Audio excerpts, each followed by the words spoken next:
God's Word Online Audio Bible. Exodus 1. These are the names of the sons of Israel who came to Egypt with Jacob, each with his household: Reuben, Simeon, Levi and Judah, Issachar, Zebulun and Benjamin, Dan and Naphtali, Gad and Asher. All the descendants of Jacob were 70 persons. Joseph was already in Egypt. Then Joseph died, and all his brothers and all that generation. But the people of Israel were fruitful and increased greatly. They multiplied and grew exceedingly strong, so that the land was filled with them. Now there arose a new king over Egypt, who did not know Joseph. And he said to his people, "Behold, the people of Israel are too many and too mighty for us. Come, let us deal shrewdly with them, lest they multiply, and, if war breaks out, they join our enemies and fight against us, and escape from the land." Therefore they set taskmasters over them to afflict them with heavy burdens. They built for Pharaoh store cities, Pithom and Raamses.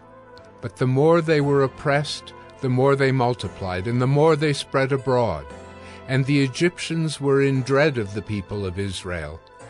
So they ruthlessly made the people of Israel work as slaves, and made their lives bitter with hard service, in mortar and brick, and in all kinds of work in the field. In all their work they ruthlessly made them work as slaves. Then the king of Egypt said to the Hebrew midwives, one of whom was named Shiphrah and the other Puah, "When you serve as midwife to the Hebrew women, and see them on the birth stool, if it is a son, you shall kill him. But if it is a daughter, she shall live." But the midwives feared God, and did not do as the king of Egypt commanded them, but let the male children live. So the king of Egypt called the midwives, and said to them, "Why have you done this, and let the male children live?" The midwives said to Pharaoh, "Because the Hebrew women are not like the Egyptian women, for they are vigorous, and give birth before the midwife comes to them." So God dealt well with the midwives, and the people multiplied and grew very strong. And because the midwives feared God, he gave them families. Then Pharaoh commanded all his people, "Every son that is born to the Hebrews you shall cast into the Nile, but you shall let every daughter live." Exodus 2. Now a man from the house of Levi went and took as his wife a Levite woman. The woman conceived and bore a son, and when she saw that he was a fine child, she hid him 3 months. When she could hide him no longer, she took for him a basket made of bulrushes, and daubed it with bitumen and pitch. She put the child in it, and placed it among the reeds by the river bank. And his sister stood at a distance to know what would be done to him. Now the daughter of Pharaoh came down to bathe at the river, while her young women walked beside the river.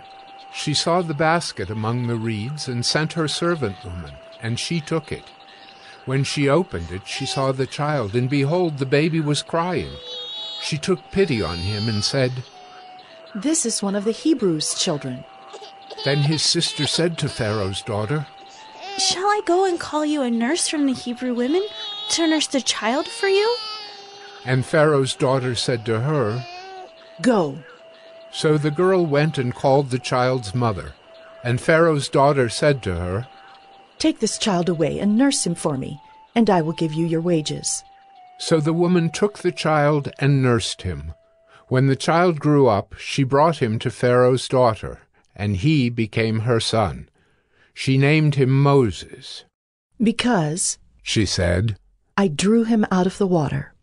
One day, when Moses had grown up, he went out to his people and looked on their burdens. And he saw an Egyptian beating a Hebrew, one of his people. He looked this way and that, and seeing no one, he struck down the Egyptian and hid him in the sand. When he went out the next day, behold, 2 Hebrews were struggling together. And he said to the man in the wrong, "Why do you strike your companion?" He answered, Who made you a prince and a judge over us? Do you mean to kill me as you killed the Egyptian? Then Moses was afraid and thought, Surely the thing is known. When Pharaoh heard of it, he sought to kill Moses. But Moses fled from Pharaoh and stayed in the land of Midian. And he sat down by a well. Now the priest of Midian had 7 daughters. And they came and drew water and filled the troughs to water their father's flock. The shepherds came and drove them away, but Moses stood up and saved them and watered their flock. When they came home to their father Reuel, he said, How is it that you have come home so soon today? They said, An Egyptian delivered us out of the hand of the shepherds, and even drew water for us, and watered the flock. He said to his daughters, Then where is he? Why have you left the man? Call him, that he may eat bread. And Moses was content to dwell with the man, and he gave Moses his daughter Zipporah. She gave birth to a son, and he called his name Gershom, for he said, I have been a sojourner in a foreign land. During those many days the king of Egypt died, and the people of Israel groaned because of their slavery and cried out for help. Their cry for rescue from slavery came up to God, and God heard their groaning, and God remembered his covenant with Abraham, with Isaac, and with Jacob. God saw the people of Israel, and God knew. Exodus 3. Now Moses was keeping the flock of his father-in-law Jethro, the priest of Midian, and he led his flock to the west side of the wilderness and came to Horeb, the mountain of God. And the angel of the Lord appeared to him in a flame of fire out of the midst of a bush. He looked, and behold, the bush was burning, yet it was not consumed. And Moses said, I will turn aside to see this great sight, why the bush is not burned. When the Lord saw that he turned aside to see, God called to him out of the bush, Moses, Moses. And he said, Here I am. Then he said, Do not come near. Take your sandals off your feet, for the place on which you are standing is holy ground. And he said, I am the God of your father, the God of Abraham, the God of Isaac, and the God of Jacob. And Moses hid his face, for he was afraid to look at God. Then the Lord said, I have surely seen the affliction of my people who are in Egypt, and have heard their cry because of their taskmasters.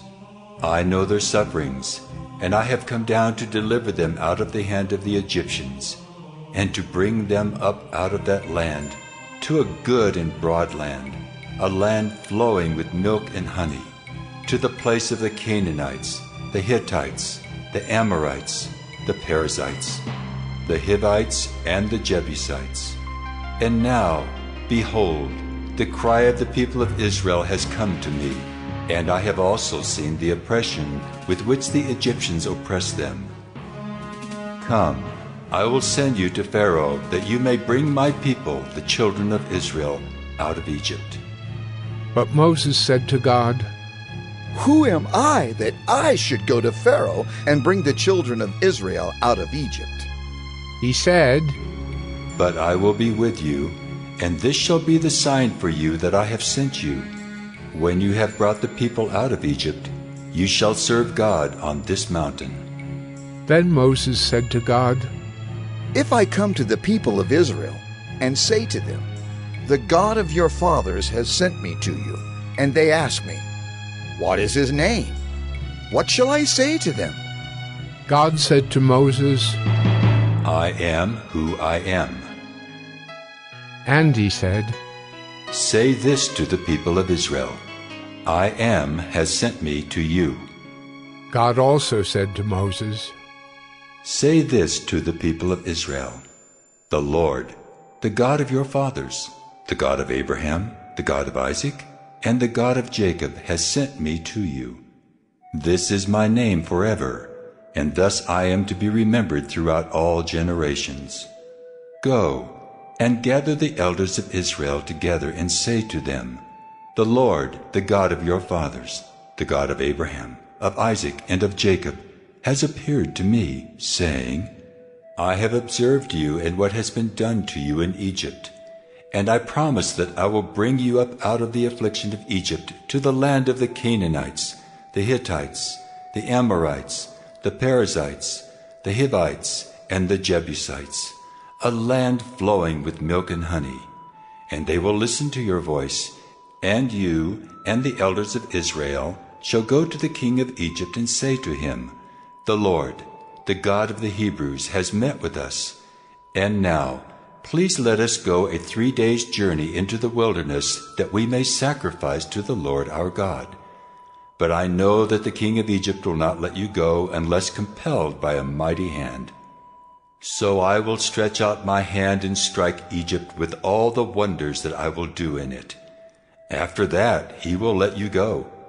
And I will give this people favor in the sight of the Egyptians. And when you go, you shall not go empty. But each woman shall ask of her neighbor and any woman who lives in her house for silver and gold jewelry and for clothing. You shall put them on your sons and on your daughters. So you shall plunder the Egyptians. Exodus 4. Then Moses answered, But behold, they will not believe me or listen to my voice, for they will say, The Lord did not appear to you. The Lord said to him, What is that in your hand? He said, A staff. And he said, Throw it on the ground. So he threw it on the ground, and it became a serpent, and Moses ran from it. But the Lord said to Moses, Put out your hand and catch it by the tail. So he put out his hand and caught it, and it became a staff in his hand. That they may believe that the Lord, the God of their fathers, the God of Abraham, the God of Isaac, and the God of Jacob has appeared to you. Again the Lord said to him, Put your hand inside your cloak. And he put his hand inside his cloak, and when he took it out, behold, his hand was leprous like snow. Then God said, Put your hand back inside your cloak. So he put his hand back inside his cloak, and when he took it out, behold, it was restored like the rest of his flesh. If they will not believe you, God said, or listen to the first sign, they may believe the latter sign. If they will not believe even these 2 signs or listen to your voice, you shall take some water from the Nile and pour it on the dry ground, and the water that you shall take from the Nile will become blood on the dry ground. But Moses said to the Lord, Oh, my Lord, I am not eloquent, either in the past or since you have spoken to your servant, but I am slow of speech and of tongue.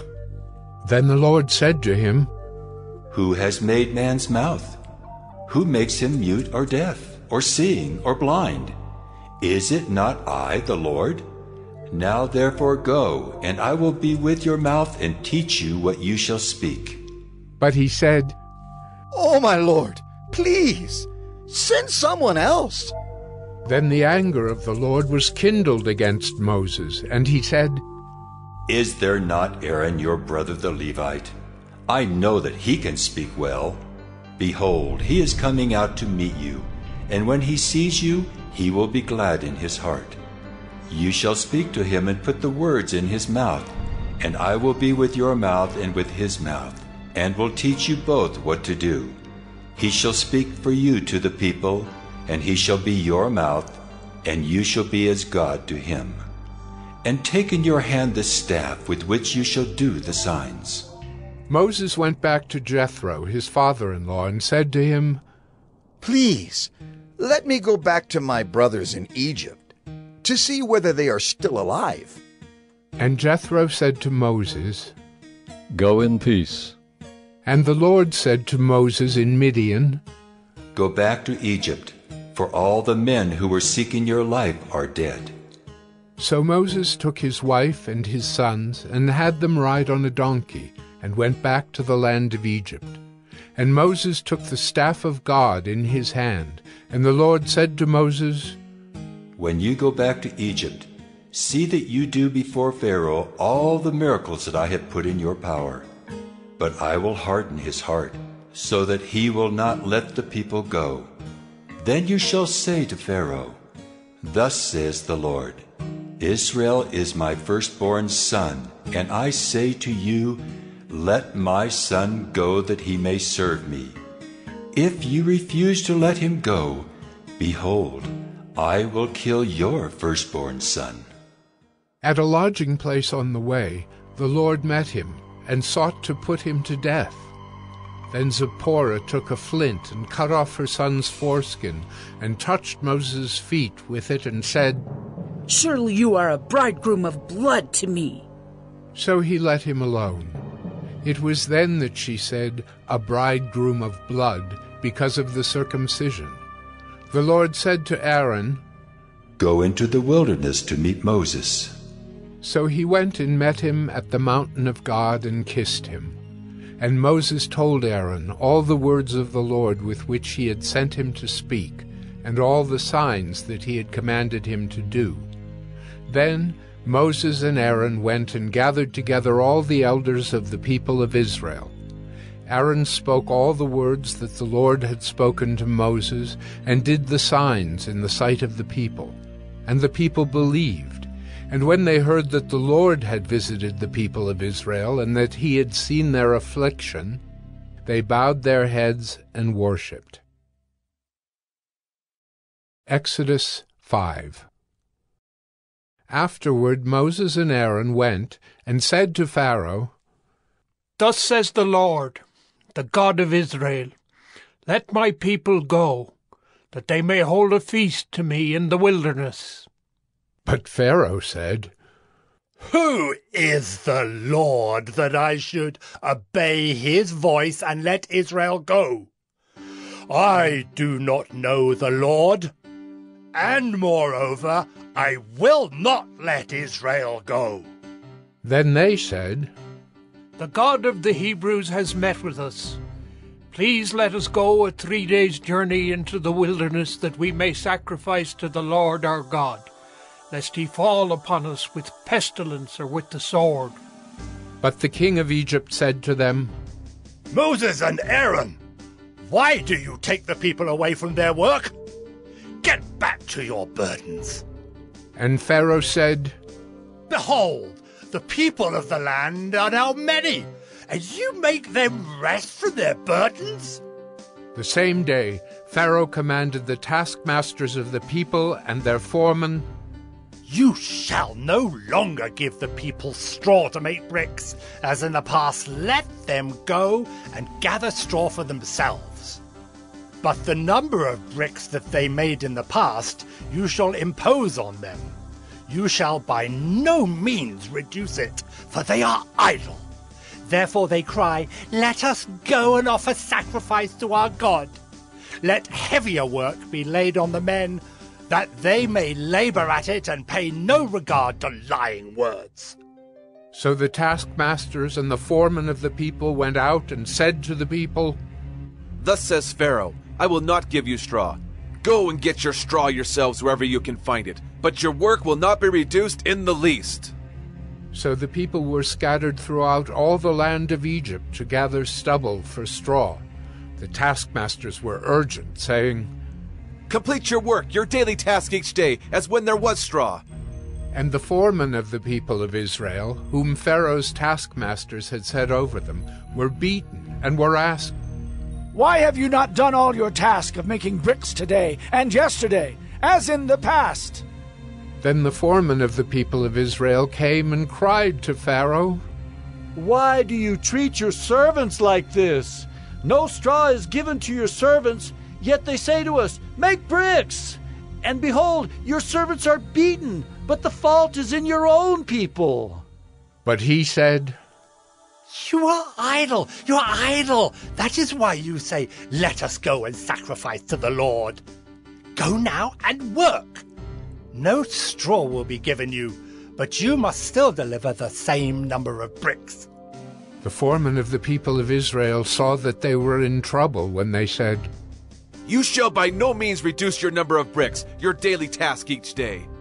They met Moses and Aaron, who were waiting for them as they came out from Pharaoh, and they said to them, The Lord look on you and judge, because you have made a stink in the sight of Pharaoh and his servants, and have put a sword in their hand to kill us. Then Moses turned to the Lord and said, O Lord, why have you done evil to this people? Why did you ever send me? For since I came to Pharaoh to speak in your name, he has done evil to this people, and you have not delivered your people at all. Exodus 6.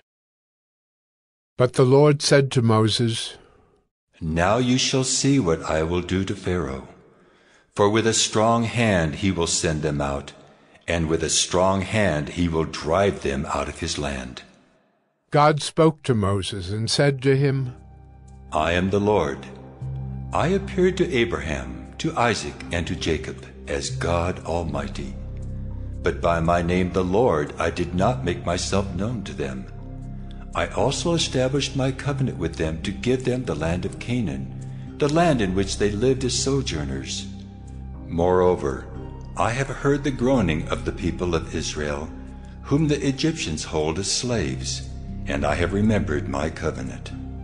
Say therefore to the people of Israel, I am the Lord, and I will bring you out from under the burdens of the Egyptians, and I will deliver you from slavery to them, and I will redeem you with an outstretched arm and with great acts of judgment. I will take you to be my people, and I will be your God. And you shall know that I am the Lord your God, who has brought you out from under the burdens of the Egyptians. I will bring you into the land that I swore to give to Abraham, to Isaac, and to Jacob. I will give it to you for a possession. I am the Lord. Moses spoke thus to the people of Israel, but they did not listen to Moses because of their broken spirit and harsh slavery. So the Lord said to Moses, Go in, tell Pharaoh, king of Egypt, to let the people of Israel go out of his land. But Moses said to the Lord, Behold, the people of Israel have not listened to me. How then shall Pharaoh listen to me? For I am of uncircumcised lips. But the Lord spoke to Moses and Aaron and gave them a charge about the people of Israel and about Pharaoh, king of Egypt, to bring the people of Israel out of the land of Egypt. These are the heads of their fathers' houses, the sons of Reuben, the firstborn of Israel. Enoch, Palu, Hezron, and Carmi. These are the clans of Reuben. The sons of Simeon. Jemuel, Jamin, Ohad, Jachin, Zohar, and Shaul the son of a Canaanite woman. These are the clans of Simeon. These are the names of the sons of Levi, according to their generations. Gershon, Kohath, and Merari. The years of the life of Levi being 137 years. The sons of Gershon. Libni and Shimei by their clans. The sons of Kohath. Amram, Izhar, Hebron, and Uzziel. The years of the life of Kohath being 133 years. The sons of Merari. Malai and Mushai. These are the clans of the Levites according to their generations. Amram took as his wife Jochebed, his father's sister, and she bore him Aaron and Moses, the years of the life of Amram being 137 years. The sons of Izhar. Korah, Nephig, and Zikri. The sons of Uzziel. Mishael, Elzaphan, and Sithri. Aaron took as his wife Elisheba, the daughter of Amminadab and the sister of Nahshon, and she bore him Nadab, Abihu, Eleazar, and Ithamar. The sons of Korah. Aser, Elkanah, and Ubiasaph. These are the clans of the Korahites. Eleazar, Aaron's son, took as his wife one of the daughters of Putiel, and she bore him Phinehas. These are the heads of the fathers' houses of the Levites by their clans. These are the Aaron and Moses to whom the Lord said, Bring out the people of Israel from the land of Egypt by their hosts. It was they who spoke to Pharaoh, king of Egypt, about bringing out the people of Israel from Egypt, this Moses and this Aaron. On the day when the Lord spoke to Moses in the land of Egypt, the Lord said to Moses, I am the Lord. Tell Pharaoh, king of Egypt, all that I say to you. But Moses said to the Lord, Behold, I am of uncircumcised lips. How will Pharaoh listen to me? Exodus 7. And the Lord said to Moses, See, I have made you like God to Pharaoh, and your brother Aaron shall be your prophet. You shall speak all that I command you, and your brother Aaron shall tell Pharaoh to let the people of Israel go out of his land. But I will harden Pharaoh's heart, and though I multiply my signs and wonders in the land of Egypt, Pharaoh will not listen to you. Then I will lay my hand on Egypt and bring my hosts, my people, the children of Israel, out of the land of Egypt by great acts of judgment. The Egyptians shall know that I am the Lord when I stretch out my hand against Egypt and bring out the people of Israel from among them. Moses and Aaron did so. They did just as the Lord commanded them. Now Moses was 80 years old, and Aaron 83 years old when they spoke to Pharaoh. Then the Lord said to Moses and Aaron, When Pharaoh says to you, Prove yourselves by working a miracle, then you shall say to Aaron, Take your staff and cast it down before Pharaoh, that it may become a serpent. So Moses and Aaron went to Pharaoh and did just as the Lord commanded. Aaron cast down his staff before Pharaoh and his servants, and it became a serpent. Then Pharaoh summoned the wise men and the sorcerers, and they, the magicians of Egypt, also did the same by their secret arts. For each man cast down his staff, and they became serpents. But Aaron's staff swallowed up their staffs. Still Pharaoh's heart was hardened, and he would not listen to them, as the Lord had said. Then the Lord said to Moses, Pharaoh's heart is hardened. He refuses to let the people go. Go to Pharaoh in the morning as he is going out to the water. Stand on the bank of the Nile to meet him, and take in your hand the staff that turned into a serpent. And you shall say to him, The Lord, the God of the Hebrews, sent me to you, saying, Let my people go, that they may serve me in the wilderness. But so far you have not obeyed. Thus says the Lord, By this you shall know that I am the Lord. Behold, with the staff that is in my hand, I will strike the water that is in the Nile, and it shall turn into blood. The fish in the Nile shall die, and the Nile will stink, and the Egyptians will grow weary of drinking water from the Nile. And the Lord said to Moses, Say to Aaron, Take your staff and stretch out your hand over the waters of Egypt, over their rivers, their canals, and their ponds, and all their pools of water, so that they may become blood. And there shall be blood throughout all the land of Egypt, even in vessels of wood and in vessels of stone. Moses and Aaron did as the Lord commanded. In the sight of Pharaoh and in the sight of his servants, he lifted up the staff and struck the water in the Nile, and all the water in the Nile turned into blood. And the fish in the Nile died, and the Nile stank, so that the Egyptians could not drink water from the Nile. There was blood throughout all the land of Egypt. But the magicians of Egypt did the same by their secret arts. So Pharaoh's heart remained hardened, and he would not listen to them as the Lord had said. Pharaoh turned and went into his house, and he did not take even this to heart. And all the Egyptians dug along the Nile for water to drink, for they could not drink the water of the Nile. 7 full days passed after the Lord had struck the Nile. Exodus 8. Then the Lord said to Moses, Go into Pharaoh and say to him, Thus says the Lord, Let my people go that they may serve me. But if you refuse to let them go, behold, I will plague all your country with frogs.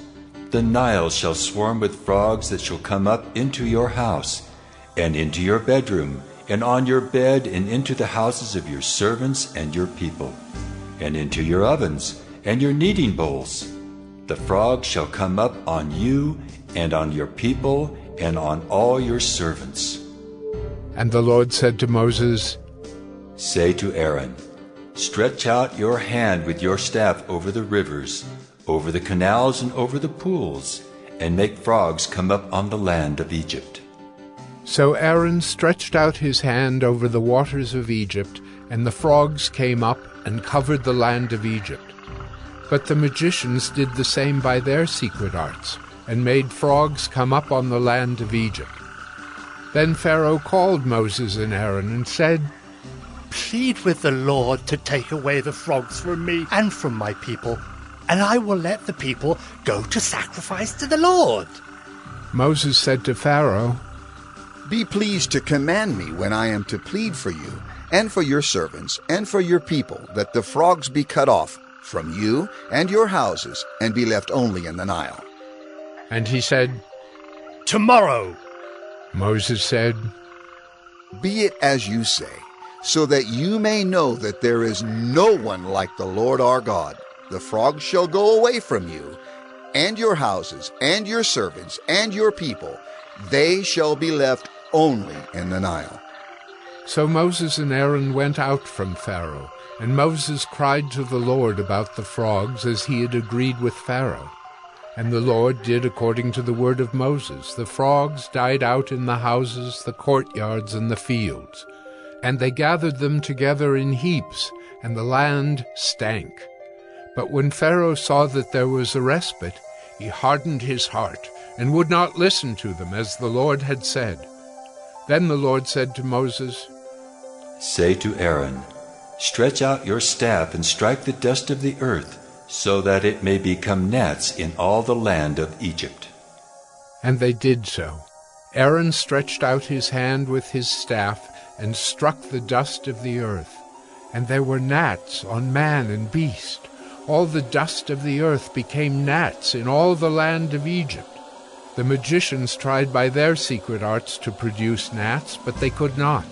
So there were gnats on man and beast. Then the magicians said to Pharaoh, This is the finger of God.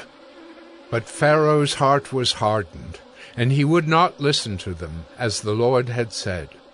Then the Lord said to Moses, Rise up early in the morning, and present yourself to Pharaoh, as he goes out to the water, and say to him, Thus says the Lord, Let my people go, that they may serve me. Or else, if you will not let my people go, behold, I will send swarms of flies on you and your servants and your people, and into your houses. And the houses of the Egyptians shall be filled with swarms of flies, and also the ground on which they stand. But on that day I will set apart the land of Goshen, where my people dwell, so that no swarms of flies shall be there, that you may know that I am the Lord in the midst of the earth. Thus I will put a division between my people and your people. Tomorrow this sign shall happen. And the Lord did so. There came great swarms of flies into the house of Pharaoh and into his servants' houses. Throughout all the land of Egypt the land was ruined by the swarms of flies. Then Pharaoh called Moses and Aaron and said, Go, sacrifice to your God within the land. But Moses said, It would not be right to do so. For the offerings we shall sacrifice to the Lord our God are an abomination to the Egyptians. If we sacrifice offerings abominable to the Egyptians before their eyes, Will they not stone us? We must go 3 days' journey into the wilderness and sacrifice to the Lord our God, as he tells us." So Pharaoh said, "I will let you go to sacrifice to the Lord your God in the wilderness. Only you must not go very far away. Plead for me." Then Moses said, "Behold, I am going out from you, and I will plead with the Lord, that the swarms of flies may depart from Pharaoh, from his servants, and from his people tomorrow. Only let not Pharaoh cheat again by not letting the people go to sacrifice to the Lord." So Moses went out from Pharaoh and prayed to the Lord. And the Lord did as Moses asked, and removed the swarms of flies from Pharaoh, from his servants, and from his people. Not one remained. But Pharaoh hardened his heart this time also, and did not let the people go. Exodus 9. Then the Lord said to Moses, "Go into Pharaoh and say to him, 'Thus says the Lord, the God of the Hebrews, Let my people go that they may serve me. For if you refuse to let them go and still hold them, behold, the hand of the Lord will fall with a very severe plague upon your livestock that are in the field, the horses, the donkeys, the camels, the herds, and the flocks. But the Lord will make a distinction between the livestock of Israel and the livestock of Egypt, so that nothing of all that belongs to the people of Israel shall die.'" And the Lord set a time, saying, "Tomorrow the Lord will do this thing in the land." And the next day the Lord did this thing. All the livestock of the Egyptians died, but not one of the livestock of the people of Israel died. And Pharaoh sent, and behold, not one of the livestock of Israel was dead. But the heart of Pharaoh was hardened, and he did not let the people go. And the Lord said to Moses and Aaron, "Take handfuls of soot from the kiln, and let Moses throw them in the air in the sight of Pharaoh. It shall become fine dust over all the land of Egypt, and become boils breaking out in sores on man and beast throughout all the land of Egypt." So they took soot from the kiln, and stood before Pharaoh. And Moses threw it in the air, and it became boils, breaking out in sores on man and beast. And the magicians could not stand before Moses because of the boils, for the boils came upon the magicians and upon all the Egyptians. But the Lord hardened the heart of Pharaoh, and he did not listen to them, as the Lord had spoken to Moses. Then the Lord said to Moses, "Rise up early in the morning and present yourself before Pharaoh and say to him, 'Thus says the Lord, the God of the Hebrews, Let my people go that they may serve me.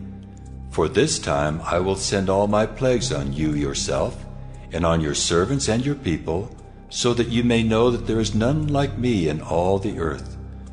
For by now I could have put out my hand and struck you and your people with pestilence, and you would have been cut off from the earth.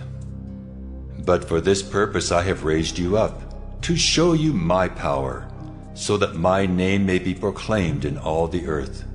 You are still exalting yourself against my people and will not let them go. Behold, about this time tomorrow I will cause very heavy hail to fall, such as never has been in Egypt from the day it was founded until now. Now therefore, send, get your livestock and all that you have in the field into safe shelter. For every man and beast that is in the field and is not brought home will die when the hail falls on them." Then whoever feared the word of the Lord among the servants of Pharaoh hurried his slaves and his livestock into the houses. But whoever did not pay attention to the word of the Lord left his slaves and his livestock in the field. Then the Lord said to Moses, "Stretch out your hand toward heaven, so that there may be hail in all the land of Egypt, on man and beast, and every plant of the field in the land of Egypt." Then Moses stretched out his staff toward heaven, and the Lord sent thunder and hail, and fire ran down to the earth.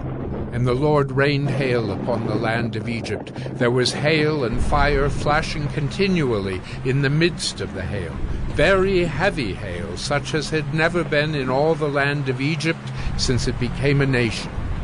The hail struck down everything that was in the field, in all the land of Egypt, both man and beast. And the hail struck down every plant of the field and broke every tree of the field. Only in the land of Goshen, where the people of Israel were, was there no hail.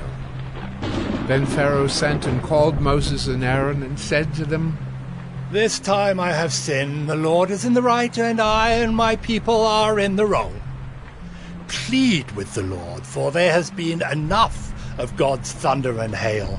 I will let you go, and you shall stay no longer. Moses said to him, As soon as I have gone out of the city, I will stretch out my hands to the Lord. The thunder will cease, and there will be no more hail, so that you may know that the earth is the Lord's. But as for you and your servants, I know that you do not yet fear the Lord God. The flax and the barley were struck down, for the barley was in the ear and the flax was in bud. But the wheat and the emmer were not struck down, for they are late in coming up. So Moses went out of the city from Pharaoh and stretched out his hands to the Lord, and the thunder and the hail ceased, and the rain no longer poured upon the earth.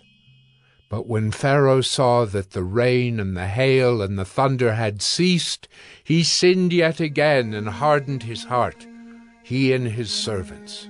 So the heart of Pharaoh was hardened, and he did not let the people of Israel go, just as the Lord had spoken through Moses.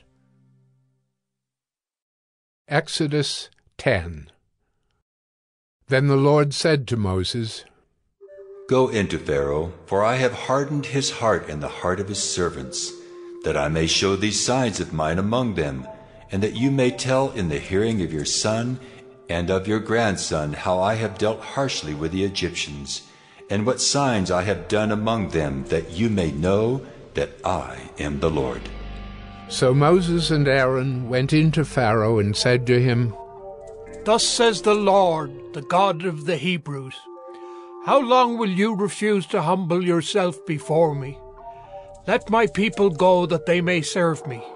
For if you refuse to let my people go, behold, tomorrow I will bring locusts into your country, and they shall cover the face of the land, so that no one can see the land. And they shall eat what is left to you after the hail, and they shall eat every tree of yours that grows in the field. And they shall fill your houses, and the houses of all your servants, and of all the Egyptians, as neither your fathers nor your grandfathers have seen, from the day they came on earth to this day. Then he turned and went out from Pharaoh. Then Pharaoh's servant said to him, How long shall this man be a snare to us? Let the men go, that they may serve the Lord their God. Do you not yet understand that Egypt is ruined?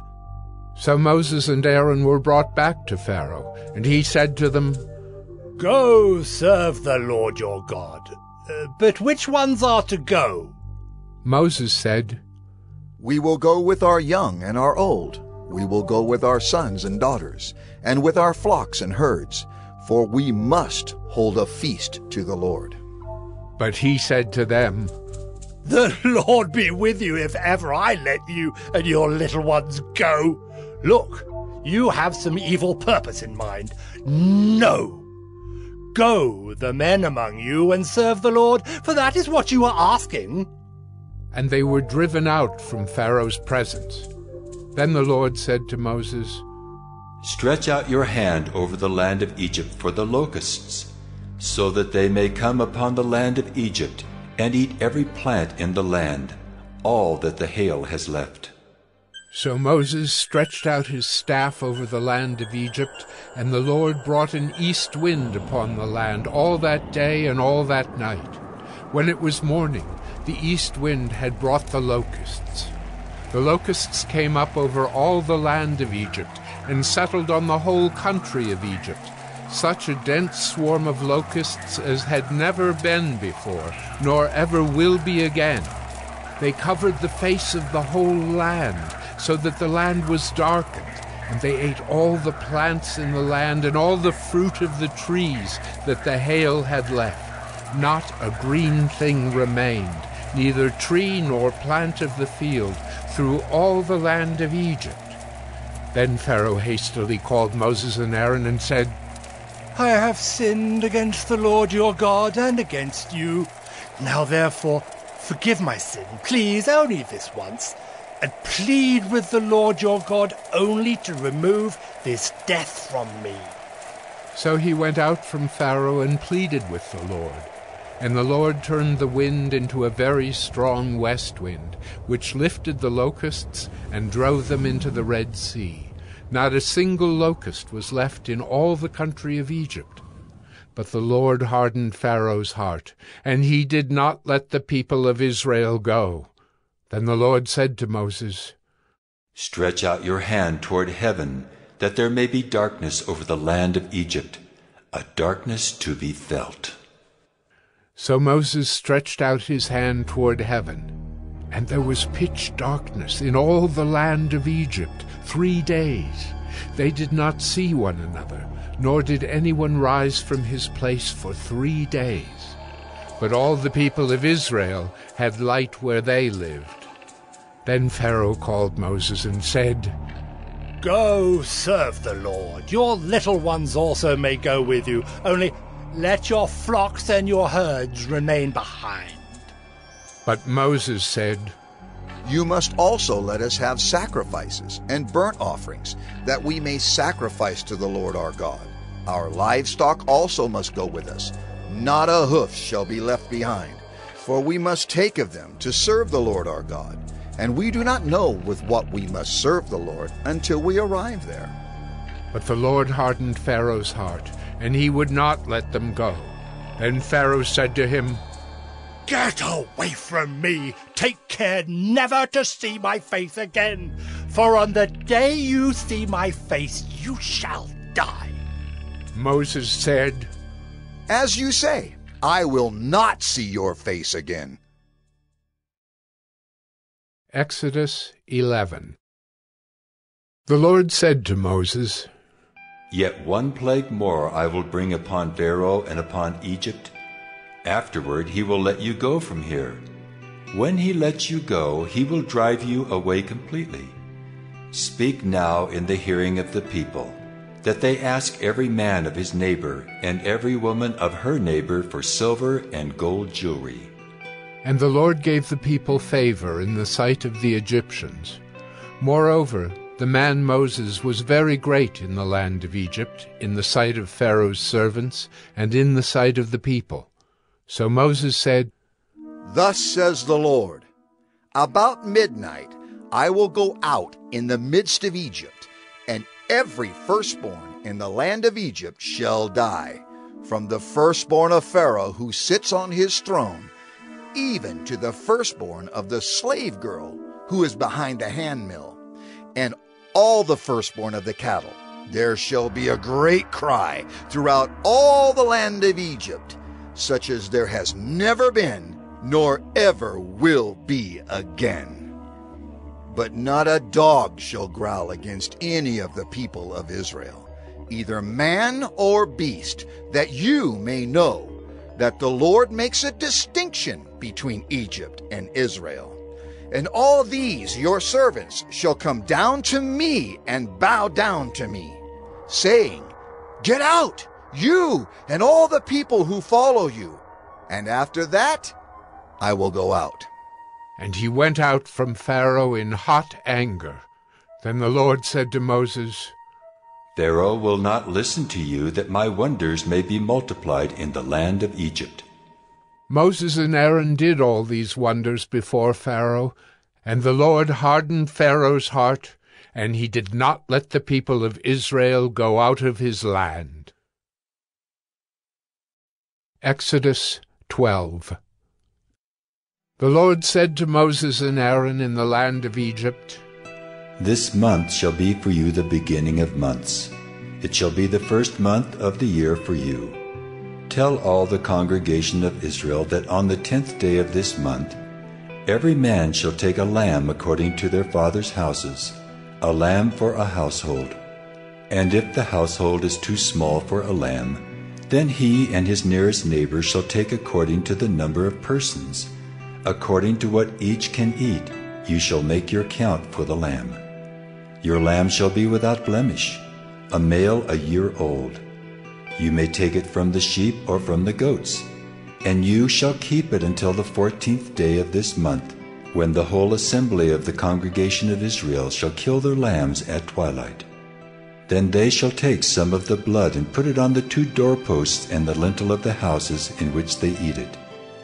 They shall eat the flesh that night, roasted on the fire. With unleavened bread and bitter herbs they shall eat it. Do not eat any of it raw or boiled in water, but roasted, its head with its legs and its inner parts. And you shall let none of it remain until the morning. Anything that remains until the morning you shall burn. In this manner you shall eat it, with your belt fastened, your sandals on your feet, and your staff in your hand. And you shall eat it in haste. It is the Lord's Passover. For I will pass through the land of Egypt that night, and I will strike all the firstborn in the land of Egypt, both man and beast. And on all the gods of Egypt I will execute judgments. I am the Lord. The blood shall be a sign for you on the houses where you are. And when I see the blood, I will pass over you, and no plague will befall you to destroy you when I strike the land of Egypt. This day shall be for you a memorial day, and you shall keep it as a feast to the Lord throughout your generations. As a statute forever you shall keep it as a feast. 7 days you shall eat unleavened bread. On the first day you shall remove leaven out of your houses. For if anyone eats what is leavened from the first day until the 7th day, that person shall be cut off from Israel. On the first day you shall hold a holy assembly, and on the 7th day a holy assembly. No work shall be done on those days, but what everyone needs to eat, that alone may be prepared by you. And you shall observe the feast of unleavened bread, for on this very day I brought your host out of the land of Egypt. Therefore you shall observe this day throughout your generations as a statute forever. In the first month from the 14th day of the month at evening, you shall eat unleavened bread until the 21st day of the month at evening. For 7 days no leaven is to be found in your houses. If anyone eats what is leavened, that person will be cut off from the congregation of Israel, whether he is a sojourner or a native of the land. You shall eat nothing leavened. In all your dwelling places you shall eat unleavened bread. Then Moses called all the elders of Israel and said to them, Go and select lambs for yourselves, according to your clans, and kill the Passover lamb. Take a bunch of hyssop and dip it in the blood that is in the basin, and touch the lintel and the 2 doorposts with the blood that is in the basin. None of you shall go out of the door of his house until the morning. For the Lord will pass through to strike the Egyptians, and when he sees the blood on the lintel and on the 2 doorposts, the Lord will pass over the door and will not allow the destroyer to enter your houses to strike you. You shall observe this rite as a statute for you and for your sons forever. And when you come to the land that the Lord will give you, as he has promised, you shall keep this service. And when your children say to you, What do you mean by this service? You shall say, It is the sacrifice of the Lord's Passover, for he passed over the houses of the people of Israel in Egypt, when he struck the Egyptians, but spared our houses. And the people bowed their heads and worshipped. Then the people of Israel went and did so, as the Lord had commanded Moses and Aaron, so they did. At midnight the Lord struck down all the firstborn in the land of Egypt, from the firstborn of Pharaoh who sat on his throne, to the firstborn of the captive who was in the dungeon. and all the firstborn of the livestock. And Pharaoh rose up in the night, he and all his servants and all the Egyptians, and there was a great cry in Egypt, for there was not a house where someone was not dead.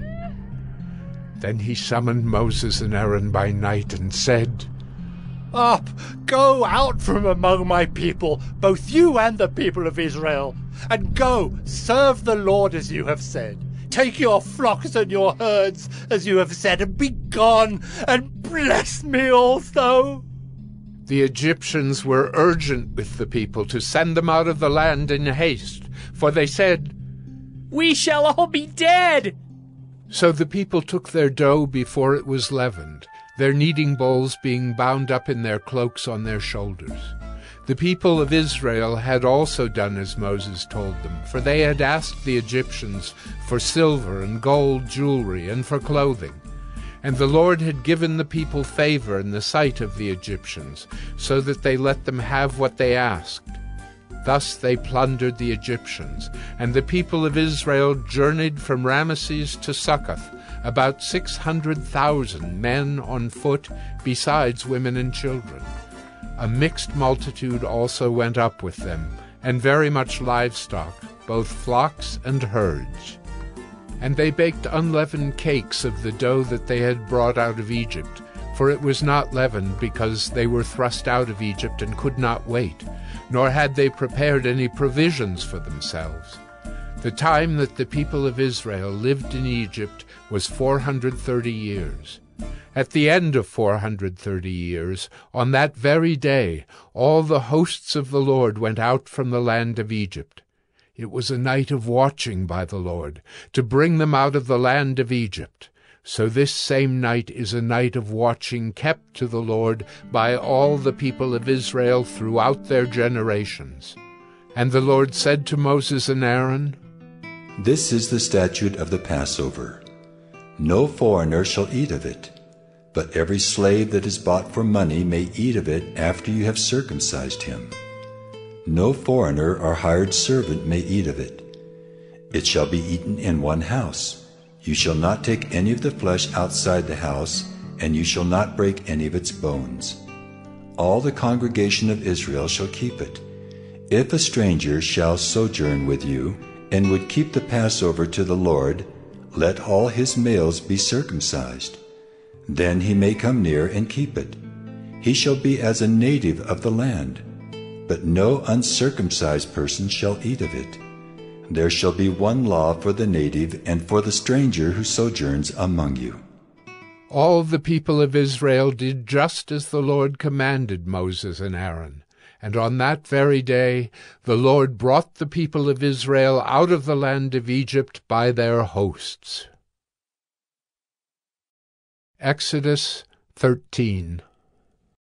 The Lord said to Moses, Consecrate to me all the firstborn. Whatever is the first to open the womb among the people of Israel, both of man and of beast, is mine. Then Moses said to the people, Remember this day in which you came out from Egypt, out of the house of slavery. For by a strong hand the Lord brought you out from this place. No leavened bread shall be eaten. Today, in the month of Abib, you are going out. And when the Lord brings you into the land of the Canaanites, the Hittites, the Amorites, the Hivites, and the Jebusites, which he swore to your fathers to give you, a land flowing with milk and honey, you shall keep this service in this month. 7 days you shall eat unleavened bread, and on the 7th day there shall be a feast to the Lord. Unleavened bread shall be eaten for 7 days. No leavened bread shall be seen with you, and no leaven shall be seen with you in all your territory. You shall tell your son on that day, It is because of what the Lord did for me when I came out of Egypt. And it shall be to you as a sign on your hand, and as a memorial between your eyes, that the law of the Lord may be in your mouth. For with a strong hand the Lord has brought you out of Egypt. You shall therefore keep this statute at its appointed time, from year to year. When the Lord brings you into the land of the Canaanites, as he swore to you and your fathers, and shall give it to you, you shall set apart to the Lord all that first opens the womb. All the firstborn of your animals that are males shall be the Lord's. Every firstborn of a donkey you shall redeem with a lamb. Or if you will not redeem it, you shall break its neck. Every firstborn of man among your sons you shall redeem. And when in time to come your son asks you, "What does this mean?" you shall say to him, "By a strong hand the Lord brought us out of Egypt, from the house of slavery." For when Pharaoh stubbornly refused to let us go, the Lord killed all the firstborn in the land of Egypt, both the firstborn of man and the firstborn of animals. Therefore I sacrifice to the Lord all the males that first open the womb, but all the firstborn of my sons I redeem. It shall be as a mark on your hand or frontlets between your eyes. For by a strong hand the Lord brought us out of Egypt. When Pharaoh let the people go, God did not lead them by way of the land of the Philistines, although that was near. For God said, "Lest the people change their minds when they see war, and return to Egypt." But God led the people around by the way of the wilderness toward the Red Sea, and the people of Israel went up out of the land of Egypt equipped for battle. Moses took the bones of Joseph with him, for Joseph had made the sons of Israel solemnly swear, saying, "God will surely visit you, and you shall carry up my bones with you from here." And they moved on from Succoth and encamped at Etham, on the edge of the wilderness. And the Lord went before them by day in a pillar of cloud to lead them along the way, and by night in a pillar of fire to give them light, that they might travel by day and by night. The pillar of cloud by day and the pillar of fire by night did not depart from before the people. Exodus 14. Then the Lord said to Moses, "Tell the people of Israel to turn back and encamp in front of Pi-hahiroth, between Migdol and the sea, in front of Baal-zephon. You shall encamp facing it by the sea. For Pharaoh will say of the people of Israel, 'They are wandering in the land, the wilderness has shut them in.' And I will harden Pharaoh's heart, and he will pursue them, and I will get glory over Pharaoh and all his host. And the Egyptians shall know that I am the Lord." And they did so. When the king of Egypt was told that the people had fled, the mind of Pharaoh and his servants was changed toward the people. And they said, "What is this we have done, that we have let Israel go from serving us?" So he made ready his chariot, and took his army with him, and took 600 chosen chariots, and all the other chariots of Egypt, with officers over all of them. And the Lord hardened the heart of Pharaoh, king of Egypt, and he pursued the people of Israel, while the people of Israel were going out defiantly. The Egyptians pursued them, all Pharaoh's horses and chariots, and his horsemen and his army, and overtook them, and camped at the sea, by Pi-hahiroth, in front of Baal-zephon. When Pharaoh drew near, the people of Israel lifted up their eyes, and behold, the Egyptians were marching after them, and they feared greatly. And the people of Israel cried out to the Lord. They said to Moses, "Is it because there are no graves in Egypt that you have taken us away to die in the wilderness? What have you done to us in bringing us out of Egypt? Is not this what we said to you in Egypt? Leave us alone, that we may serve the Egyptians. For it would have been better for us to serve the Egyptians than to die in the wilderness." And Moses said to the people, "Fear not, stand firm, and see the salvation of the Lord, which he will work for you today. For the Egyptians whom you see today, you shall never see again. The Lord will fight for you, and you have only to be silent." The Lord said to Moses, "Why do you cry to me? Tell the people of Israel to go forward. Lift up your staff and stretch out your hand over the sea and divide it, that the people of Israel may go through the sea on dry ground. And I will harden the hearts of the Egyptians so that they shall go in after them. And I will get glory over Pharaoh and all his host, his chariots and his horsemen. And the Egyptians shall know that I am the Lord when I have gotten glory over Pharaoh, his chariots and his horsemen. Then the angel of God, who was going before the host of Israel, moved and went behind them. And the pillar of cloud moved from before them and stood behind them, coming between the host of Egypt and the host of Israel. And there was the cloud and the darkness, and it lit up the night, without one coming near the other all night.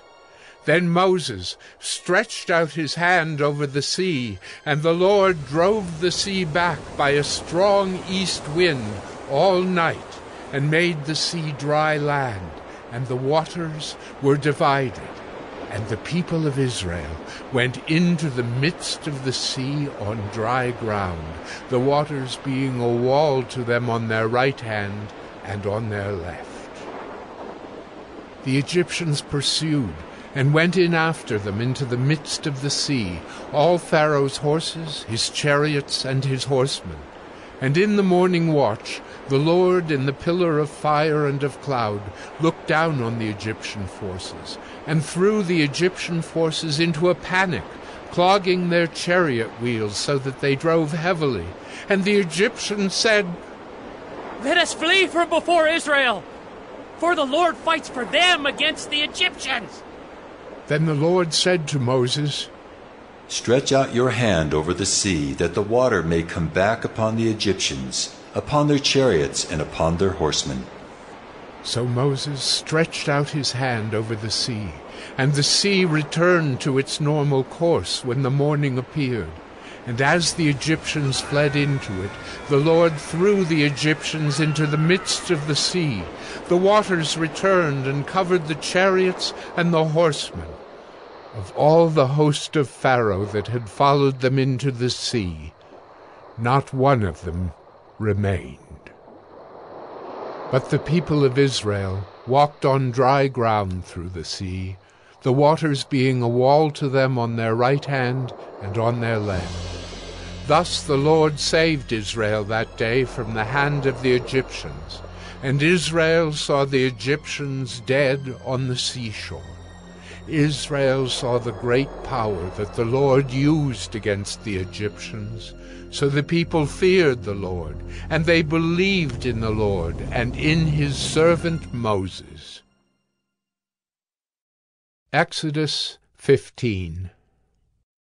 Then Moses and the people of Israel sang this song to the Lord, saying, I will sing to the Lord, for he has triumphed gloriously. The horse and his rider he has thrown into the sea. The Lord is my strength and my song, and he has become my salvation. This is my God, and I will praise him, my father's God, and I will exalt him. The Lord is a man of war. The Lord is his name. Pharaoh's chariots and his host he cast into the sea, and his chosen officers were sunk in the Red Sea. The floods covered them. They went down into the depths like a stone. Your right hand, O Lord, glorious in power. Your right hand, O Lord, shatters the enemy. In the greatness of your majesty, you overthrow your adversaries. You send out your fury. It consumes them like stubble. At the blast of your nostrils, the waters piled up. The floods stood up in a heap. The deeps congealed in the heart of the sea. The enemy said, I will pursue, I will overtake, I will divide the spoil. My desire shall have its fill of them. I will draw my sword, my hand shall destroy them. You blew with your wind, the sea covered them. They sank like lead in the mighty waters. Who is like you, O Lord, among the gods? Who is like you, majestic in holiness, awesome in glorious deeds, doing wonders? You stretched out your right hand, the earth swallowed them. You have led in your steadfast love the people whom you have redeemed. You have guided them by your strength to your holy abode. The peoples have heard, they tremble. Pangs have seized the inhabitants of Philistia. Now are the chiefs of Edom dismayed. Trembling seizes the leaders of Moab. All the inhabitants of Canaan have melted away. Terror and dread fall upon them. Because of the greatness of your arm, they are still as a stone. Till your people, O Lord, pass by, till the people pass by whom you have purchased. You will bring them in and plant them on your own mountain, the place, O Lord, which you have made for your abode, the sanctuary, O Lord, which your hands have established. The Lord will reign forever and ever.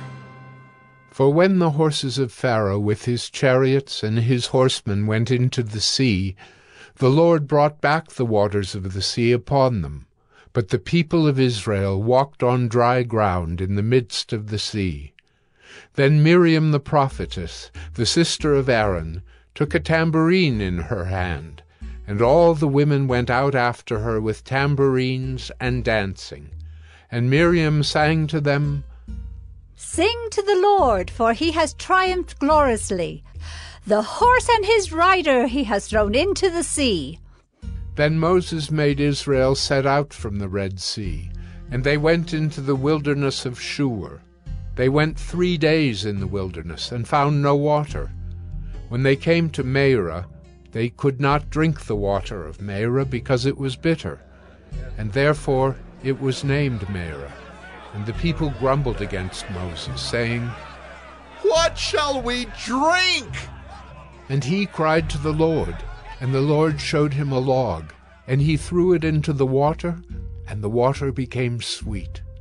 There the Lord made for them a statute and a rule, and there he tested them, saying, If you will diligently listen to the voice of the Lord your God, and do that which is right in his eyes, and give ear to his commandments, and keep all his statutes, I will put none of the diseases on you that I put on the Egyptians, for I am the Lord your healer.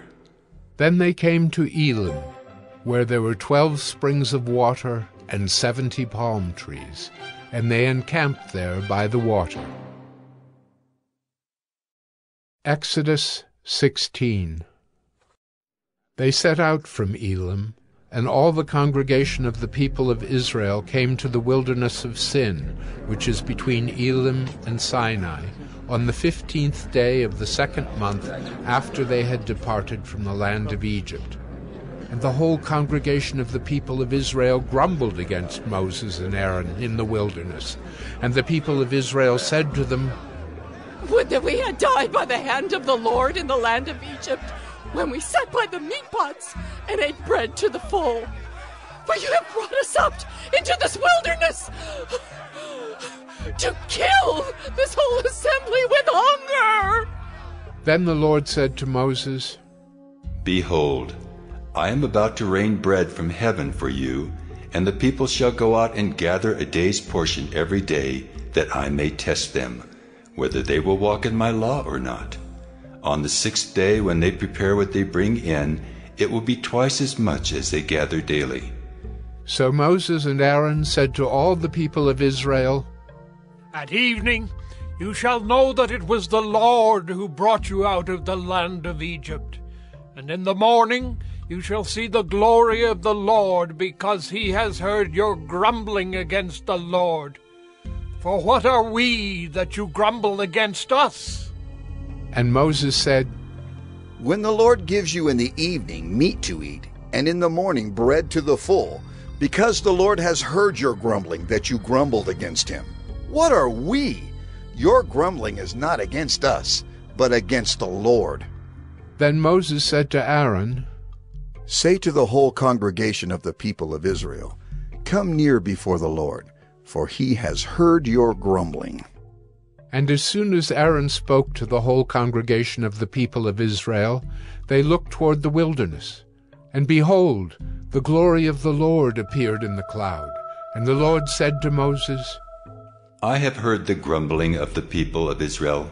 Say to them, At twilight you shall eat meat, and in the morning you shall be filled with bread.